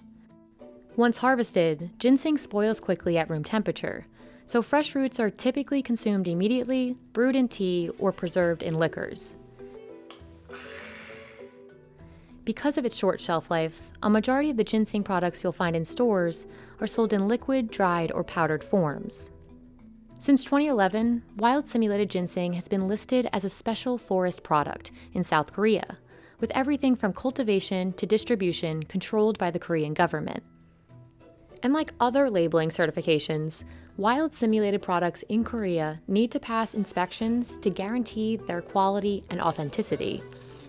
This helps ensure the product is high quality and sustainable, while giving ginseng harvesters like Dasik the opportunity to profit from the crop. And as demand for alternative medicines and healthy foods increases, the pressure to supply wild and simulated ginseng will also likely grow, which is why creating a sustainable market for ginseng is more important than ever.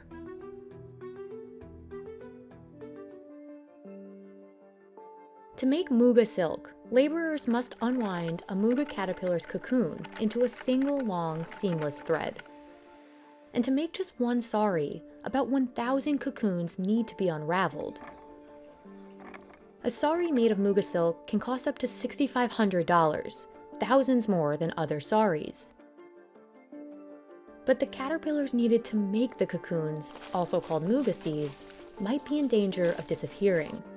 And without them, farmers can't produce Muga silk at all. So why is Muga silk so expensive? And what's hurting the caterpillars needed to make it?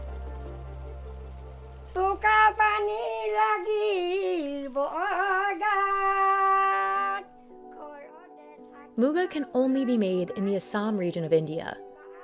It's so central to the culture here that there's even a traditional song about the golden thread.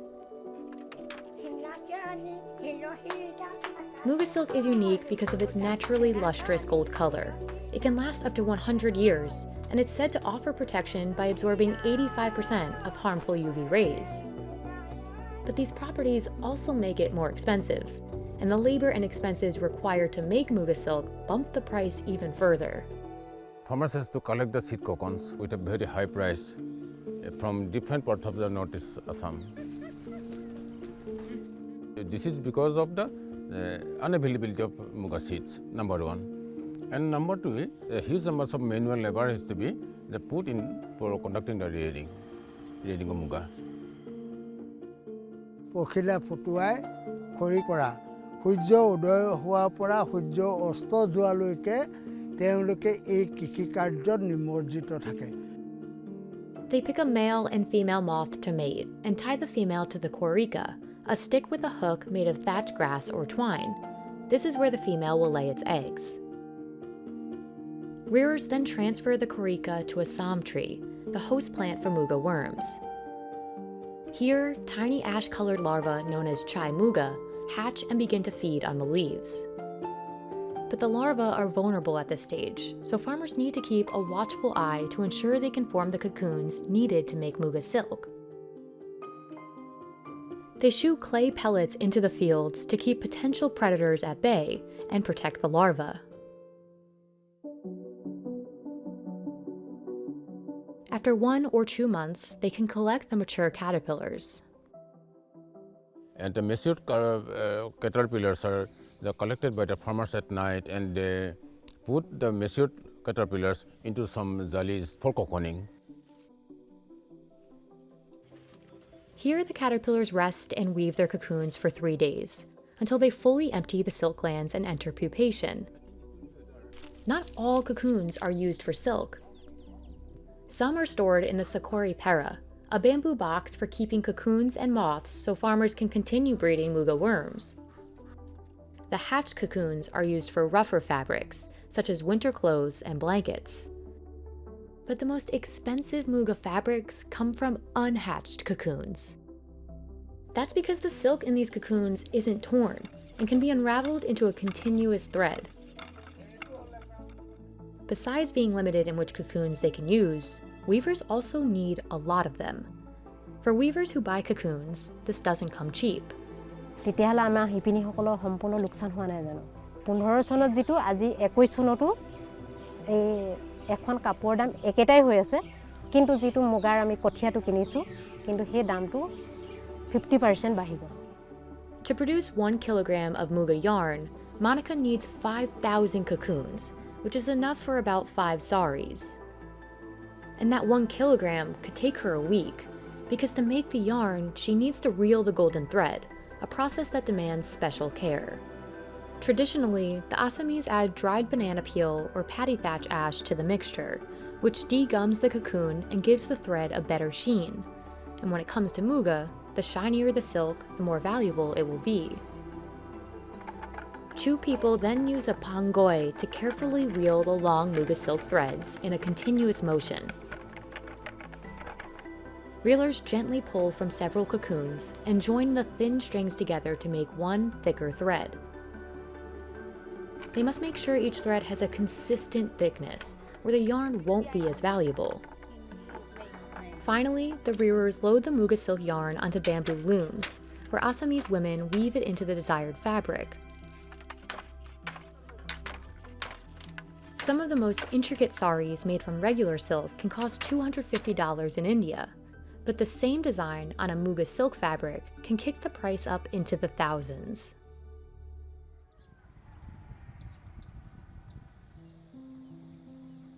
Muga silk is the pride of Assam, which accounts for almost all of India's Muga silk production, but the profits are limited. নিমজ্জিত থাকে আৰু তাৰ পৰা তেওঁলোকে যেটো product কৰে তাৰো উচিত মূল্য পাবলৈ নাই ধৰক 1000 মুগাৰ দাম যদি 5000 হয় আমাৰ কৃষকৰ পৰা কিনে 3000 টকাত মধ্যভোগী আৰু 2000 টকা প্ৰফিট খায় এনেকৈ আমাৰ কৃষক মুগা ফাৰ্মাৰ বিলাক এনেকৈ জীৱিকা নিৰ্বাহ কৰি আছে While Muga farmers work tirelessly to ensure the moths survive, it's not only up to them. The Muga moth is continuously threatened by the climate crisis. Muga silkworms are reared outdoors, and exposure to even the slightest change in temperature and humidity can wreak havoc. During high temperatures in 2018, farmers had to delay rearing for 10 to 15 days to avoid silkworm deaths. Losing this time during peak commercial season, when production is ramping up, means producers can end up with less Muga silk to sell. This is one of the major threats to the Muga in the coming decades. And second is the pollution. And the pollution generated by the tea gardens and petrochemicals. Tea gardens use some very destructive chemicals like pesticides, herbicides, etc., etc. These chemicals have toxic effects on the Muga moth that impact its mortality and ability to reproduce. This can threaten the relatively low production of Muga silk compared to other expensive Indian-made silks like mulberry silk. Only about 239 metric tons of Muga silk were produced in India in 2021. Compare that to over 24,000 metric tons of mulberry silk that were produced in the same year. According to Jatol, this doesn't meet global demand for Muga, and it drives the price even higher. The limited supply of authentic Muga silk has led some producers to fill the gap with fakes. To combat the rise of fake Muga, in 2007, the Indian government designated Assam Muga silk as a protected geographical indication, or GI product. This means authentic Muga silk can only come from Assam.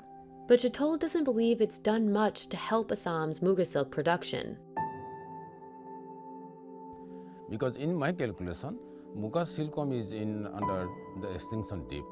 All the habitat area, the Muga silkworm, the host plant sector, will be lost, totally lost in 2046. That's why Jatol and other Muga farmers are relying on environmental conservation efforts, now and in the future, to ensure the survival of this millennia-old fabric. In Kalymnos, Greece, divers have long profited from one of the ocean's natural treasures, sea sponges. You can pick up a synthetic sponge for just a couple of dollars, but a single sea sponge hand-harvested from the Mediterranean sea floor could set you back $30. Harvesting these sponges is dangerous work, and the risks don't guarantee big rewards. Sponges used to be plentiful in the Mediterranean, but these days they're hard to find, and it's making this already difficult job harder. So what's happening to the sponges here? And is this what's making them so expensive? Synthetic sponges, like the ones commonly used to wash dishes, are cheap, and that makes them popular. But natural sea sponges have been used for centuries, and they're still essential for pottery, painting, and even as a surgical tool. But to get your hands on a sponge like this, a diver first had to hand harvest it from the sea floor. High-quality commercial sea sponges are found in select regions, including off the coast of Florida and the Caribbean Sea. The most valuable ones are largely found here in the Mediterranean. But they're not so easy to come by, and it means the dangerous effort to find them isn't always worthwhile. One of the most dangerous parts of harvesting sponges happens at the end of a dive. Although it's less common now, the most common injury divers face is decompression sickness. This happens when divers transfer from a high-pressure environment to a low-pressure environment too quickly. Nitrogen builds up in a diver's body as they go deeper underwater, and the body needs time to release this nitrogen before reaching the surface. Otherwise, divers risk hurting parts of their body, or worse. Αν είναι κεφάλι, να πεθάνει από εγκεφαλικό, αν είναι στην καρδιά, από καρδιά, ή να μείνει στην καλύτερη των περιπτώσεων παράλυτος, εφόσον αυτή η φυσαλίδα μπλοκάρει μια αρτηρία που πάει χέρι, πόδι κτλ. Not only is this one of the biggest risks, but it's also more time-consuming than the dive itself. The time it takes to resurface depends on how deep a diver swims. A diver might only spend 30 minutes diving at 50 meters, but they could spend between 1 and 2 hours just returning to the surface safely. Ανάλογα με το βάθος και το χρόνο, ο δίτης πρέπει να κάνει την αντίστοιχη αποσυμπίεση. Τηρώντας τα μέτρα, δεν εξαλείφουμε τελείως τον κίνδυνο για ένα ατύχημα καταδυτικό, αλλά σίγουρα το περιορίζουμε.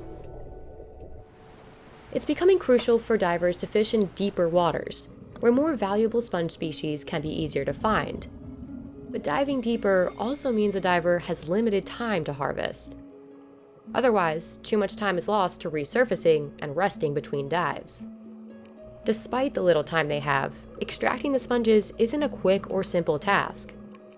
At times, divers must grab hold of a sponge with both hands, using their force and a bit of wiggling side to side to extract one. It's important that they leave enough sponge substrate attached to the seabed. That way, the sponge has the potential to regrow, and the population can be sustained. Another hurdle divers face is how many sponges they can harvest. In shallow waters, divers can harvest only as many sponges as they can carry. Typically, a diver will carry about 3 to 4 nets worth of sponges, or about 8 kilograms, to the surface, before going back down to search for more. But there's no guarantee a diver will find that many sponges. Today especially, there's a good chance they'll return with fewer sponges than they hoped for. Το σφουγγάρι ήταν το μαύρο χρυσό. Το 80 κοντά 20 καΐκια φέραν 20 τόνους, οι 30 καΐκια 30 τόνους. Τώρα πάνε 10 καΐκια θα φέρουν 1 τόνο. There are likely a few factors causing this decline. Τώρα που με αυτές τις παραξενάδες του βυθού, της φύσης, έχει επηρεάσει το βυθό. Antonis Kamparakis spent 50 years diving for sponges. He believes the climate crisis is one major cause of the declining population. The other main issues are likely waste and disease. Να, το σφουγγάρι, όσες τρύπες έχει, τόσους μικροοργανισμούς έχει μέσα. Είναι τόσο λεπτοί λοιπόν οι οργανισμοί που όταν πάει να πούμε οτιδήποτε βρώμικο πράγμα, θα ψοφήσουν λοιπόν οι οργανισμοί αυτοί και ψοφάει και το σφουγγάρι. Κατάλαβες. Sponges used to be known as soft gold in Greece. They thrived in these warm waters, which is why the Greek islands, and especially Kalymnos, have historically been a center for sponge fishing. But the dangerous nature of this work and the lack of sponges in the sea make it difficult to find divers who want to do the job. Compared to the hundreds in the 60s, only about 30 to 40 people still dive for sponges in Kalymnos today. And this is actually one of the reasons the prices of some sponges have gotten so high. Because fewer people dive for the sponges here, and because the ones that are left are difficult to find, the sponges have more time to grow. And this means the ones divers do find are often bigger, which makes them more valuable. At a separate processing facility, producers clean batches of the extracted sponges to remove any remaining black residue from the seed. A worker then trims each sponge one by one. Although bigger sponges are worth more, workers often cut them down. This makes a sponge easier to clean and bathe with, and naturally more marketable. Nicholas Makriplis processes 5 sponge species from the Mediterranean. Sponges from this region are desirable for their durability and softness. Και αυτή είναι η ουσιαστική διαφορά που έχουμε με τα σφουγγάρια της εισαγωγής, έτσι. Της Καραϊβικής και του Gulf of Mexico και της Κούβας και όλα αυτά τα σφουγγάρια. Αυτά τα σφουγγάρια δεν έχουν τόσο χρόνο γιατί έχουν ψηλές θερμοκρασίες, αναπτύσσει το σφουγγάρι πολύ πιο γρήγορα. Ενώ το μεσογειακό σφουγγάρι θέλει για να έρθει σε μέγεθος εμπορεύσιμο, θέλει 4 χρόνια, θέλει 5 χρόνια. Καταλάβατε, γι' αυτό το κάνει και ιδιαίτερο αυτό. Τώρα, όσον αφορά την αντοχή και την ποιότητα, πάλι επιμένουμε στο μεσογειακό σφουγγάρι. Fino is one of the most coveted types he sells. A single 12-centimeter sponge of this species can retail for $30. Το premium το πληρώνεις για όλα αυτά που έχουμε πει. Είναι ένα φυσικό προϊόν. Όλες οι διαδικασίες του είναι με το χέρι. Κάνει κατάδυση ο άνθρωπος στα 40-45 μέτρα ο δίτης για να το βγάλει. Στη συνέχεια υπάρχει μια επεξεργασία η οποία δεν είναι βιομηχανοποιημένη, έτσι. Ψαλιδίζεται με το χέρι, ασπρίζεται, λευκαίνεται με το χέρι, πλένεται με θαλασσινό νερό. Higher prices mean a better return for divers and merchants like Nicholas. But with fewer sponges to find, the future of an industry that once carried the island of Kalymnos has a major hurdle to face. Όσο θα υπάρχει λιγότερη παραγωγή και μικρότερο η αλίευση, αντικείμενο αλίευσης, θα ανεβαίνουν οι τιμές. Ναι. Το θέμα είναι πόσο εμείς θα αντέξουμε να βρισκόμαστε σε μια δουλειά η οποία θα είναι αυτή η οποία δεν θα μπορεί να μας δίνει αρκετό προϊόν για να μπορέσουμε τη ζήτηση, να ικανοποιήσουμε τη ζήτηση. About 20,000 pounds of sea urchins are delivered to this Santa Barbara factory each week. But it's not until you crack open the spiky shells that you see what makes sea urchins so valuable: the gonads. Just one 200-gram tray of urchin gonads like this can cost $100, and some in Japan can sell for over 5 times that. Sea urchins are one of the few seafoods still hand-harvested by divers today, and in recent years, masses of them have taken over the seabeds of California. So why are there so many urchins? And how, despite this seemingly huge supply, are they still so expensive? Sea urchin, or uni, is a prized delicacy in several parts of the world. Today, the yellow-orange gonads are often served in sushi, and even right out of the shell. Hundreds of urchin species exist, but only a select few are coveted food, including the red sea urchin here in Santa Barbara. Known as California gold, these gonads are prized because they're large, buttery, and sweet from the kelp they eat. To find gonads like this, divers need to collect individual sea urchins by hand. Michael Robertson has been diving for urchins for 15 years. He starts his days early, sailing out before the sun rises. It takes him and his crew about 2.5 hours to reach a good diving spot. See that little island up there? That's called B rock. That's where we're going. So all this green right here on top of this red, that's reef, is vegetation. That's a good thing. That lets us know it's not sand and it's just not bare rock. If there's vegetation, maybe there's urchins. Michael looks for abundant kelp forests to help him decide where to dive. More kelp typically means better quality urchins. 2010, on a good day, a diver could harvest maybe up to 2,000 pounds a day of good quality sea urchins. Now the divers are typically coming in with about 300 to 500 pounds a day, so a quarter of the amount. But surprisingly, parts of California's seabeds are full of urchins. If they wanted to, they could still bring in 2,000 pounds a day. There's a lot of sea urchins out there, but there's a lack of kelp. So even if you bring in 2,000 pounds, if they're not marketable, then we don't harvest them. If you want to compare how it was to how it is, this was solid kelp from here all the way in, all the way down. And now you have just little pockets here and there. That lack of kelp impacts the value of red sea urchins. It also strains the ocean's ecosystem and the species that rely on kelp forests for habitat. Along with warming waters and pollution in recent decades, a certain sea urchin is to blame. Sea urchins can survive for years without eating, even without gonads. And after the decline of sea stars, one of its predators, in 2013, the purple sea urchin population exploded, consuming more than 95% of California's kelp forests as it grew. Purple urchins are smaller and produce fewer gonads, so there's little commercial demand for them. And as purple urchins multiply and eat more kelp, red urchins with good gonads become harder for divers to find. Finding the right spot to dive is just the first challenge. Getting your hands on these spiky creatures is the main one. Some people wonder if sea urchin diving is a dangerous occupation. It can be as dangerous as you allow it. If you don't keep really tight tabs on your gear and the mechanics of your boat, it could easily kill you. To make the job easier, Michael and his partner Fred need specific tools. So this is the one essential piece of equipment everybody has to have. It's called a rake. It's custom made. Everybody has their own take on how they like to have it done. I've got all these fancy colors on mine because if I ever drop it, I'll be able to see it on the bottom. And my daughter loves putting the tape on.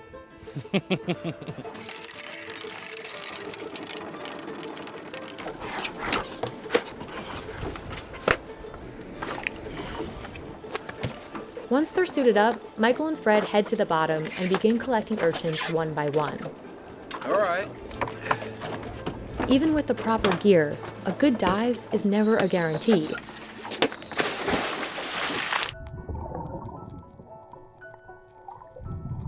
Typically, there are only about 5 gonads inside each urchin. And without enough kelp for the urchins to feed on, the gonads start to shrivel up. In some cases, an urchin will be totally empty inside. We do crack urchins on the bottom so that we can see what we're picking, if there's enough product inside and what the color's like inside. To make things more challenging, Michael can only harvest urchins at least 3 1/4 inches in size. You can't just go out and pick empty urchins. So there's a lot more empty urchins than there is beautiful, packed urchins that you want to sell. Depending on what they're eating, depends on the grade of the urchin.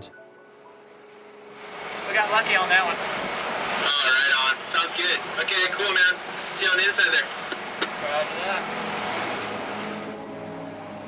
After a 12-hour day to the islands and back, Michael returns with 750 to 900 pounds of urchins. The shelf life of fresh urchins is short, so they need to be delivered to processors that same night. By 4 a.m., Gene Damachi's team is already cracking and cleaning each one by hand. And today we probably have about 10,000 sea urchins to go through. The gonads are extremely fragile, and they only stay fresh for about a week. workers crack each urchin down the middle to avoid breaking any of the gonads inside. Then it's time for one of the most crucial parts of this process, cleaning the gonads. This stage requires sharp attention to detail. If workers don't totally remove the intestines inside the urchin, the gonads degrade faster. And if any of the gonads rip during this process, they immediately drop in value. If the gonad breaks, then it drops a grade or two. And when it goes from an A++ grade and we have to drop it down to B grade, the value is maybe about a quarter of what it could have been. Workers then sort the gonads by color, making sure each tray has a uniform shade of yellow or orange. After they've packed each wooden tray, they use tweezers to inspect each gonad again and gently remove any remaining kelp, shells, or spines. The most valuable gonads make up the A++ grade. Jean sells a 200-gram premium tray like this for $100. These uni are bright yellow or orange and come only from the sweeter male urchins. They're primarily sent to restaurants. But Jean doesn't come by this quality of gonad often. He typically only finds one premium gonad out of every 100 urchins. Sea urchin gonads weren't always valuable food in the US, particularly in the 70s, just before Jean's father opened Tradewind. The government used to ask the divers, the local divers, to smash them, kill them at the time, until a Japanese person came along and said, no, this is actually a delicacy in Japan. And after many trials and errors, we also found out that Santa Barbara sea urchin is actually really, really good, like one of the best in the world. Santa Barbara urchin was traditionally shipped to Japan until economic collapse stalled things in the mid-90s. Fortunately for Jean's family and other US producers, a sushi boom took off in the US around the same time. Those of us that was able to make the transition from the Japanese market into the US domestic market survived at the time. Today, Jean ships his product across the US. Uni is one of the few seafood out there that they really haven't perfected farming yet. Until somebody figures that out, uni is probably going to be a limited, highly sought after item. This ultimately raises the price of rare premium gonads. This year, we're actually seeing a good quality, high quality uni that we haven't seen in about a decade. We're seeing a lot more colder waters. We're starting to see kelp grow back where it hasn't grown back in the last 10 years. After a difficult decade, things might be looking up for red sea urchins and the kelp they depend on. Meet the elusive Vicuña, whose wool is worth more than gold. Here in northern Bolivia, a single kilogram of this wool can sell for $370. And once the product hits shelves in Italy, a coat made of Vicuña wool can cost around $35,000. But herding communities in the Abalabamba mountain range can only shear Vicuñas once every 2 years. And while conservation efforts have ensured that Vicuñas thrive in their natural habitat, this can mean danger for communities rounding up the wild herd. So how are conservationists and local communities working together? And why is the wool they produce so expensive? Vicuña wool is extremely fine compared to other furs. Vicuña wool density is measured in microns. An adult Vicuña produces wool that measures 13 microns. Compare that to alpaca wool at 22 to 24 microns, or llama at around 30 microns. This ultra-fine fur is what makes Vicuña wool the most expensive textile in the world. But to produce fine wool like this, the first step is capturing the herd. The herding day begins with a traditional ceremony. And then, in comes the fleet. Sin moto no vas a pillar ni una vicuña, ¿no? En la moto también hay accidentes que sufren. Eso es lo más costoso. Y se friega, entonces no cuesta simplemente unos 200, 300 bolivianos, sino que hasta 1000, 2000, a veces algunos así, ¿no? Si es motor, todo. The community began preparing for this capture a month in advance.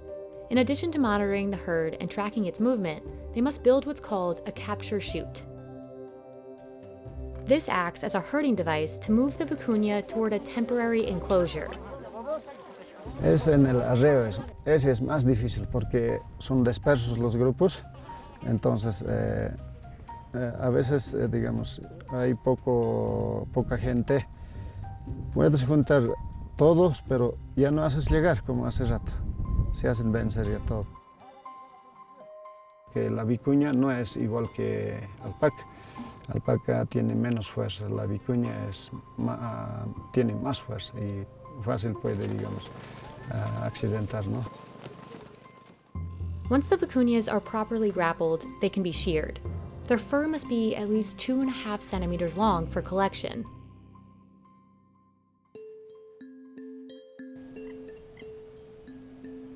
In an effort to organize the herding and conservation of the vicuña, a management board was created. Richard Ponciano serves as the authority of his province. Al conseguir fibra de vicuña, digamos, las comunidades aumentan, ¿no?, su calidad de vida. Ayuda a todos los comunarios en su ingreso de la economía. Embracing the herd of vicuñas is important because raising camelids like alpacas is an essential way of life here in Bolivia. Esta región simplemente vivimos de crianza de camellos, simplemente eso. No produce ni una papa en este sector. Todo es alpaca en ese sentido. Unlike alpacas, vicuñas cannot be domesticated, and they are much more difficult to come by. But the good news is that the herd is growing. As of 2019, the vicuña count in Apalobamba was over 12,000, and it is estimated to have grown another 9% since then. This is an astonishing number, given that at one point there were only about 65 vicuñas left in this region. The vicuñas in the Apalobamba Integrated Management Natural Area, or ANMI, are now protected, and the years in between shearing are entirely focused on conservation. El tema de la vicuña les ayuda mucho, les ayuda porque se trabaja, digamos, 1 o 2 semanas en el año. Y de esto muchas comunidades, cada uno puede percibir 5, 6 mil, 7 mil bolivianos, dependiendo del éxito que hayan tenido en esa época. That's Umber Alberto, a technical manager overseeing 18 different communities in the areas that shear vicuñas. A veces nosotros tenemos un lema, decimos vicuña esquilada, vicuña salvada. Managers like Umber make sure that communities are equipped to produce the best possible product, therefore getting the best price for their yield.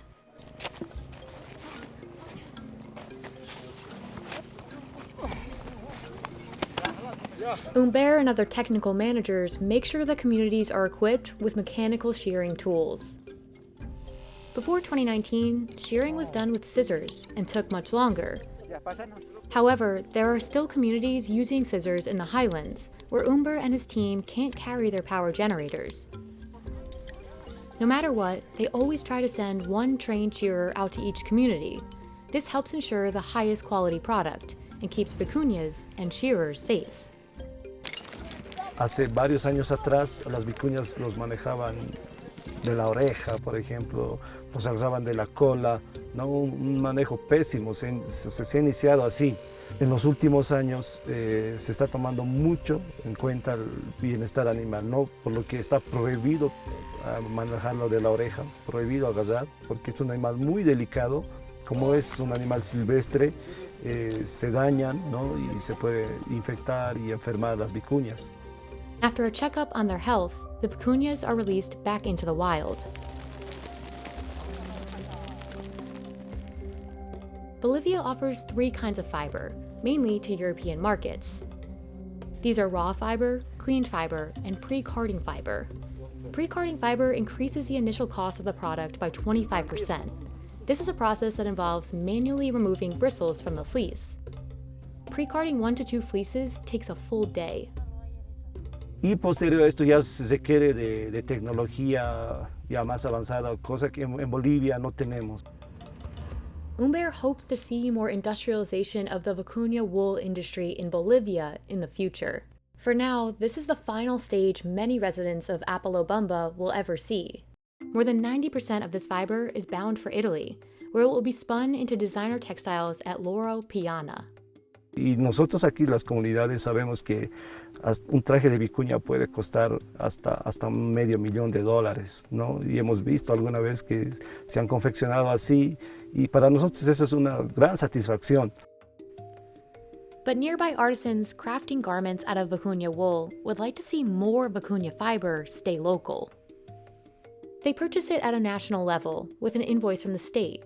This gets shared among at least 10 craftspeople who are only able to receive 2 or 3 kilograms per year. Por eso hemos pedido que hasta los créditos no nos quieren dar pues por la vicuña. No les vamos a dar porque no está en un decreto, dice. Y entonces nosotros ya queremos que por lo menos salga un decreto, ¿no? Para que nos puedan facilitar un crédito y hacer productos más largos, las chompas, las chalinas, y una tienda de pura vicuña, ¿no? Ya no con alpaca. For Mary, producing a sweater from Vicuña fiber is the same amount of labor as producing an alpaca sweater. But she can earn a lot more from selling Vicuña products. She says the state doesn't allow her enough raw material to make a significant profit selling Vicuña products. To get enough material to meet demand, some artisans turn to the black market. A las autoridades que nos puedan acceder ese lugar para que podamos llevar nosotros realmente los hermanos productores y productores que somos, que nosotros siempre hemos estado con la fibra natural, ¿no? Entonces, lo más costoso es... As for the Vicuña garments she sells locally, el producto más costoso que es en Bolivia es la vicuña. Una manta cuesta 9,000 bolivianos, que es como $1,000, como $1,200 alrededor, ¿no? En Bolivia. Y el más finito está como 11,000 bolivianos. 11,000 bolivianos. That's a far cry from the $11,000 that it costs to purchase a Vicuña shawl from Loro Piana. But the Vicuña industry is still growing in Bolivia as more communities develop the skills and tools necessary to produce the fiber. Pero en Bolivia se mantiene esta unidad de las comunidades. Es sociocomunitario, es para las comunidades. Son porque son de las comunidades también, ¿eh? Por eso dicen, no, es mi vicuña, es nuestra vicuña, y lo cuidan.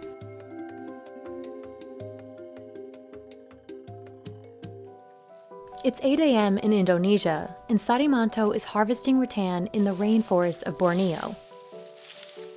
Depending on the length and thickness, just one pole of exported rattan can cost $35.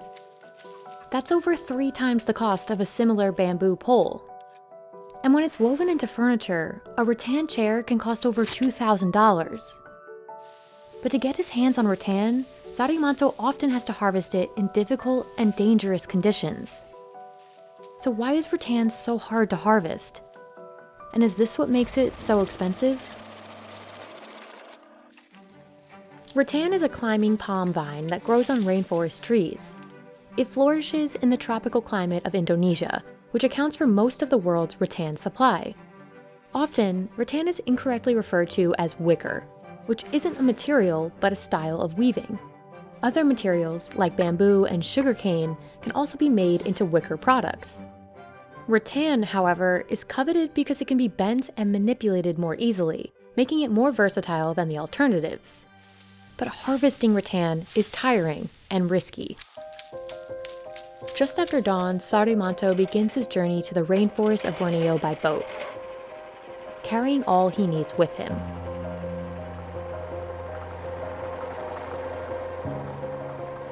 After an hour's boat ride, Sadimanto arrives at his destination, a plot in the rainforest that his family has owned for decades. Here, he has to figure out which rattan vines are ripe enough to harvest. Kita cari yang bagus, yang udah tua, dia akan hijau gini. Ini yang bagusnya. Kalau yang masih muda itu nggak dipanen. The rattan that's ripe for harvesting now was planted at least 7 or 8 years ago. If Sadimanto harvests too soon, before the rattan turns green and the outer bark detaches from it, he'll cut into his own profits. Kalaupun yang dipanen itu yang muda atau yang rusak, itu tidak akan laku dijual. When they found the right vines, harvesters use machetes to cut them out of their clumps. But wild rattan has thorns, just like rose stems. So they have to carefully navigate the thorns, for their own safety and for the rattan to be sellable. The thorns aren't the only dangerous part of the job, and neither is the boat ride, even during the rainy season. Wild animals are Sarimanto's biggest threat. Karena dia di hutan, banyak nyamuk juga, dan kadang-kadang ada binatang-binatang buas seperti kalau di kebun itu sering ada ular atau semacam musang atau biawak yang bisa menyerang orang. When he has harvested as much rattan as he can carry, Sarimanto must make the trip back home to prepare the rattan for sale. Hari ini dapat 1 galung. Kalau bilang puas ya nggak puas gitu, karena kita sesuai kemampuan aja, kemampuan tenaga kita panen. After he returns, Sarimanto soaks the rattan for at least 3 days, so the skin is easier to peel when it's processed. Raw material is the basis of all rattan goods, but it has to pass through many hands before it can reach its full value. Sarimanto sells his raw rattan to producers like Rusniati, who send workers to pick up the rattan and process it. While Rusniati can buy raw rattan from harvesters like Sarimanto at an affordable rate, she still has the cost of preparing the rattan for weaving. That includes wages for workers and electricity for machinery. Bisa jadi kurang lebih 1 jutaan mungkin. Those 50 kilos will last her about 2 to 3 months. And the costs are even higher for larger producers, who are often located further from the processing sites. That typically requires more transportation and higher expenses, especially during rainy season.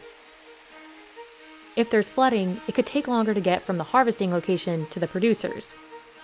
And these challenging work conditions mean buyers may have to pay the middlemen more.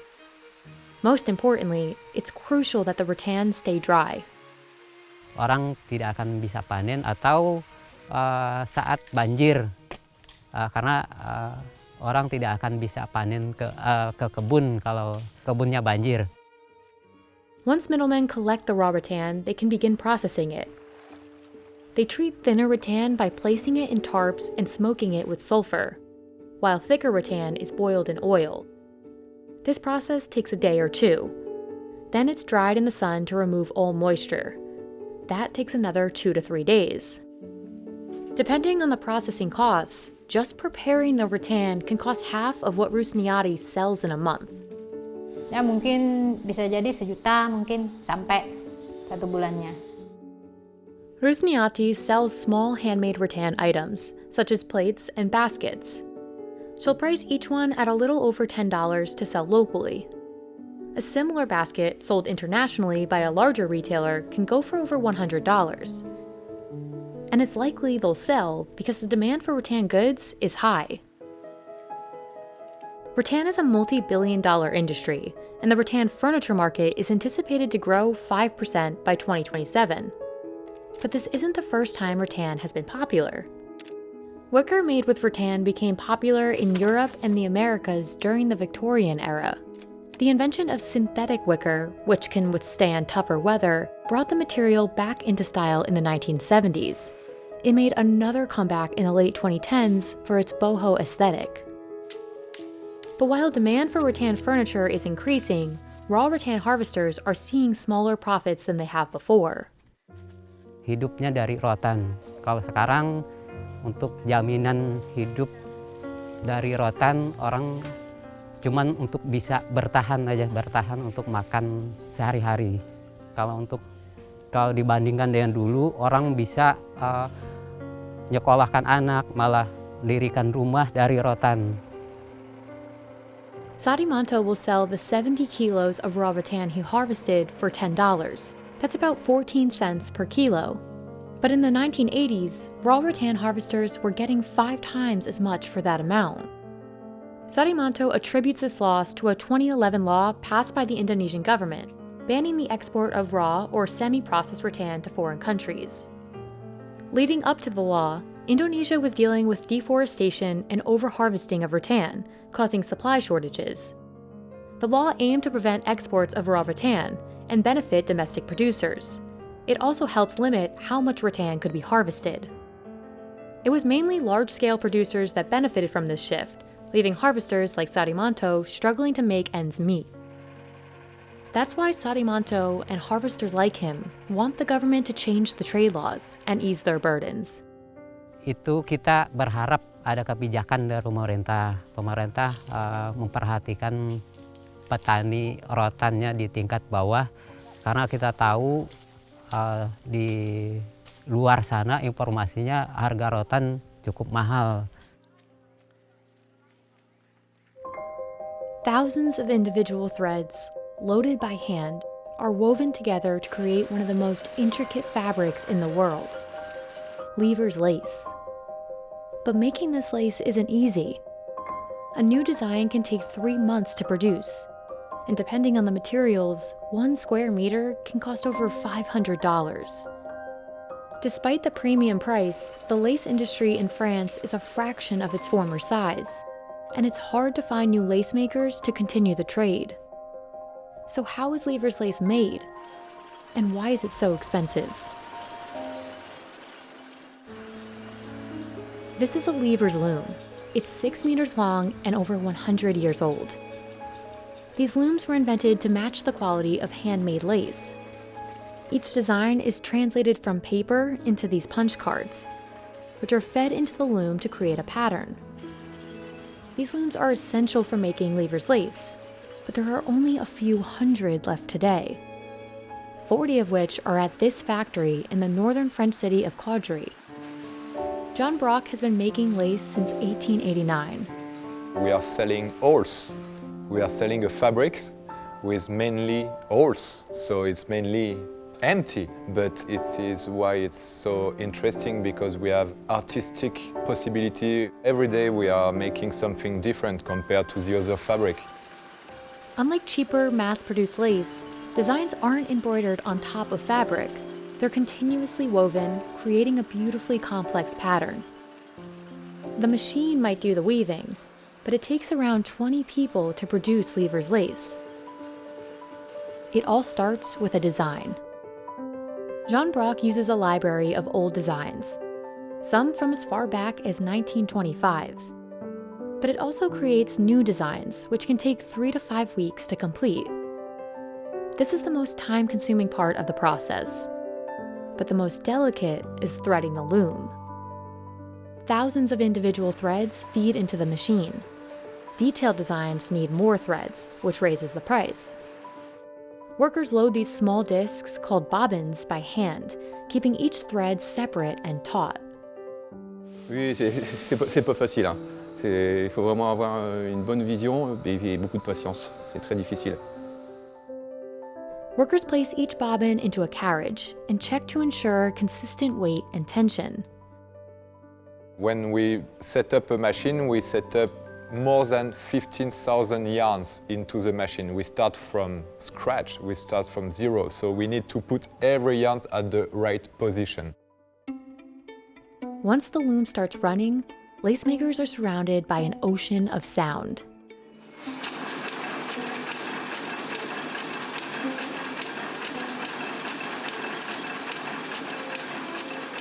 Despite being such an old machine, each loom runs with extreme precision. The loom weaves a design line by line as workers refill it with more thread. Loom experts, called tullis, are in charge of overseeing the whole weaving process. They watch each loom, looking and listening for any tears. A mistake at this step could seriously set back production. If there's a break, tullis reach into the loom, carefully repairing individual threads. Frederic has been working on these looms for 26 years. He checks to ensure that the original design is being recreated on the loom. Ce qui est passionnant dans ce métier, c'est que c'est des vieilles machines qui ont 100 ans, voire plus. On sort de leur dentelle très fin et de très bonne qualité. Et c'est vraiment ça qui est passionnant. Each step requires an expert, but this makes finding new workers challenging. En ce moment, on a 6 jeunes ici en formation.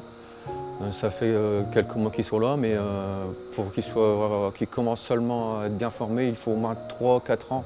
Et pour avoir un tuliste indépendant sur un métier, il faut compter 5-6 ans. It's a work of passion, and it's for that reason that all the people who work with us, most of them spend 15, 20, 25 years in the same company. That's the main difficult things to find for the new generation. But even after 20 or 25 years, you still learn things. It's so fascinating and it's a passion for people. Mon père, étant tuliste, m'a proposé de venir essayer le métier de raccommodeuse. Les filles qui étaient présentes m'ont tout appris. Isabel is a lace inspector. Lace right off the loom is never perfect, so it's the inspector's job to spot any mistakes. Donc ici, le tuliste a signalé un défaut par une pastille. Donc ici, le but, c'est de regarder. Donc là, effectivement, on voit qu'il y a un écart, donc c'est un défaut. Je tire bien pour bien voir, je cherche les défauts, les trous. Donc là, on peut voir un trou. Donc quand c'est comme ça, hop, on enfile l'aiguille. These highly skilled workers inspect every inch of the lace and repair each section by hand. The repairs must be indistinguishable from the rest of the lace. Donc ici encore pareil, hein, on appelle ça un manque. En fait, il y a un fil qui a sauté, le fil il est là. Donc hop, elles mettent une épingle toujours. Lever's lace with no additions costs around $45 to $90 per square meter. That's over 10 times the price of mass-produced lace.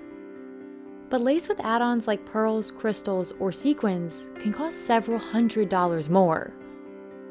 Dresses or lingerie made with Lever's lace usually cost a few $100s at minimum. But some can cost a lot more. For the haute couture things, it can go just no sky limits. In addition to the materials and complicated manufacturing, the looms themselves increase the price. Lever's looms aren't made today. Companies have to maintain the looms that they have. It's not impossible to build a Lever's loom, but the costs required to manufacture it would be more than the demand for the product. Because of that, lace manufacturers rely on existing looms and even share spare parts between companies. But the lace industry in France used to look a lot different. In the early 20th century, there were tens of thousands of lace-related jobs. But as production modernized and fashion trends shifted, the industry consolidated to two main parts of France, Caudry and Calais. Today, only a few thousand jobs remain, and only a handful of the traditional lace producers are left. Competition from cheaper lace manufacturers has eliminated a lot of the industry. Many remaining producers focus on the high-end market. I think our customers are really different, but we still always looking what the mass production does. Our main advantage is to be ahead of the fashions. We work with creative trends office to know what the fashion will be, and we need to anticipate the next fashion trends. Demand for Jean Broc's lace had actually been increasing for the last few years, but the COVID-19 pandemic hit the industry hard. Brands like Chanel and Ralph Lauren rely on companies that create Lever's lace, but if demand doesn't increase, it'll be difficult to maintain the industry. I hope so, it will be easier. I hope so, but I'm not sure. We just spent 2 terrible years, so I hope now it will be more comfortable to invest and to train the new generation of people.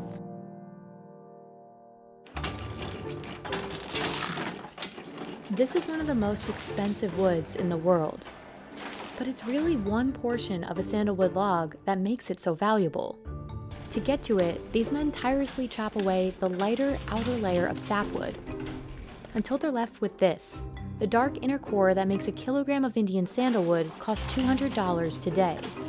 This is where sandalwood's unique fragrance comes from, And when it's distilled, it's used in all kinds of products, from bath soaps to luxury brand perfumes. So what makes sandalwood's aroma so special? And is that why the wood is so expensive?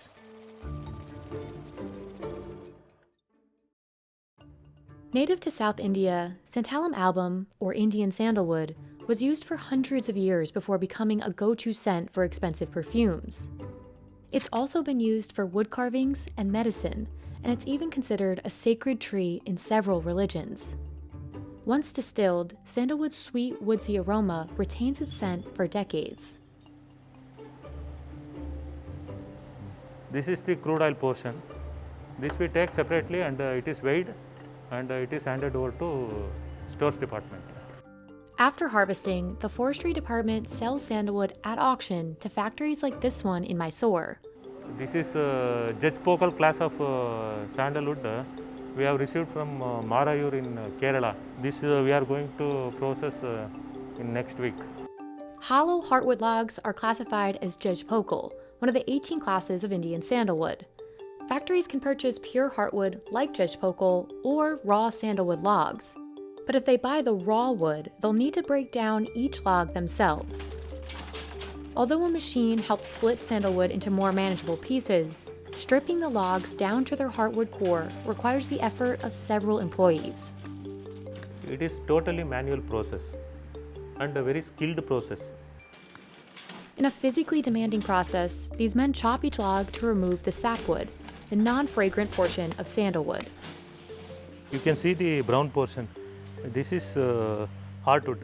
The outer portion is called sapwood and the exterior portion is bark. Pure heartwood is the most valuable class of sandalwood. In some trees, pure heartwood is easier to extract because it forms in one circle at the center. In other trees, the heartwood mixes together with sapwood, which impacts the final value of the oil. This brown portion is heartwood and this white portion is sapwood. So it is mix of both heartwood and sapwood. That's why it is called mixed wood. So it is a little bit inferior quality as regard to sandalwood oil contents. After employees have gathered all they can, a machine breaks down the strips of wood into chips. Employees do a sift through these chips to grab any leftover pieces of usable heartwood. Then a separate machine turns those chips into powder. Now, distillation can begin. The process is long, and it starts with injecting steam into distillation stills. After the oil is extracted, all that's left are these giant mounds of powder. But even with most of the oil gone, some of the scent still lingers. Rather than going to waste, it's used to make incense sticks and dupe, a common form of incense in India used during religious rituals. During the final stages, workers separate the oil from water and purify it until they're left with a totally clean tank of sandalwood oil. It takes Mahadeva's team about a week to distill 1 metric ton of oil. Tanks of the purified oil are sent to a lab in Bengaluru. Here, researchers test each batch for quality. They smell samples of the oil to confirm the aroma is consistent across batches. Sandalwood's unique and long-lasting scent makes it compatible with a wide range of other fragrances, which is why it's an ideal base for a perfume. So sandalwood oil is a woody compound. It is a base compound. It lingers around more than 24 hours. It is not like that orange oil or jasmine like. After the oil is tested, it heads to another factory where it will be used to make soap for Karnataka Soap and Detergents Limited, or KSDL. Okay, this is the final finished oil. This is the color of the oil, that finished product, perfume, what we are using for Mysore sandal soap fragrance. KSDL is one of the biggest producers of sandalwood oil products globally. Although its primary focus is soap, the company sells bottles of just sandalwood oil too. One 10-gram bottle of sandalwood oil costs 5,500 rupees, or about $74. It is very expensive. For the common people like me and you cannot afford to pay 3,000 rupees for 5 grams of sandal oil. In every auction, there used to be increase in the price of sandalwood, maybe by 10%, 20% increase compared to previous prices. So when the sandalwood price increases, definitely oil prices will also be increased. Compared to 2017, a kilogram of Indian sandalwood oil can cost double today. And demand isn't slowing down, with the market expected to reach over $165 million by 2027. Out of roughly 10 sandalwood species, Indian sandalwood and Australian sandalwood have the largest commercial value.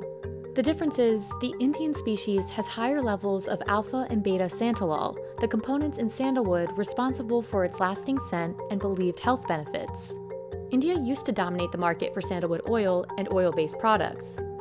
But in recent years, Australia, which grows both the Indian and Australian sandalwood species, has gained significant ground in the market.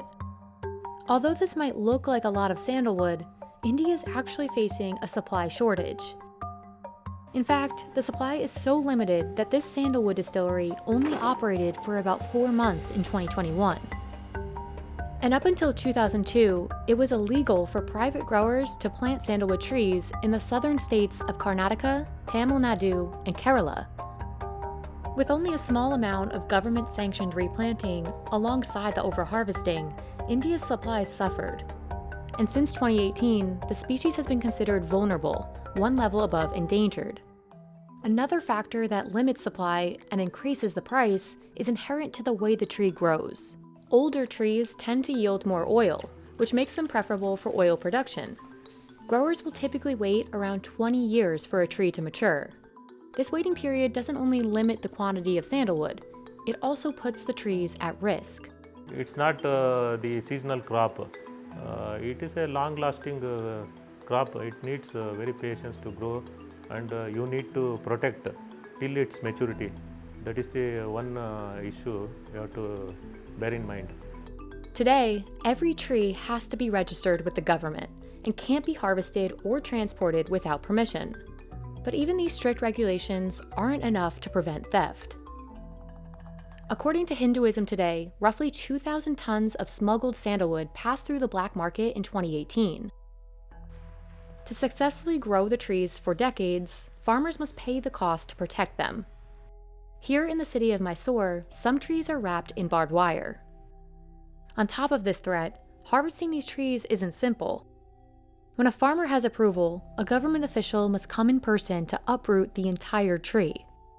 None of the tree should be wasted, particularly heartwood in the trunk and roots, since it holds the highest oil content. In the end, the tree's total oil output isn't much. So you may get around 60 grams of sandalwood oil out of 1 kg of root portion sandalwood. In case of stem, you may get around 40 grams to 50 grams. In branches, about 30 grams to 40 grams.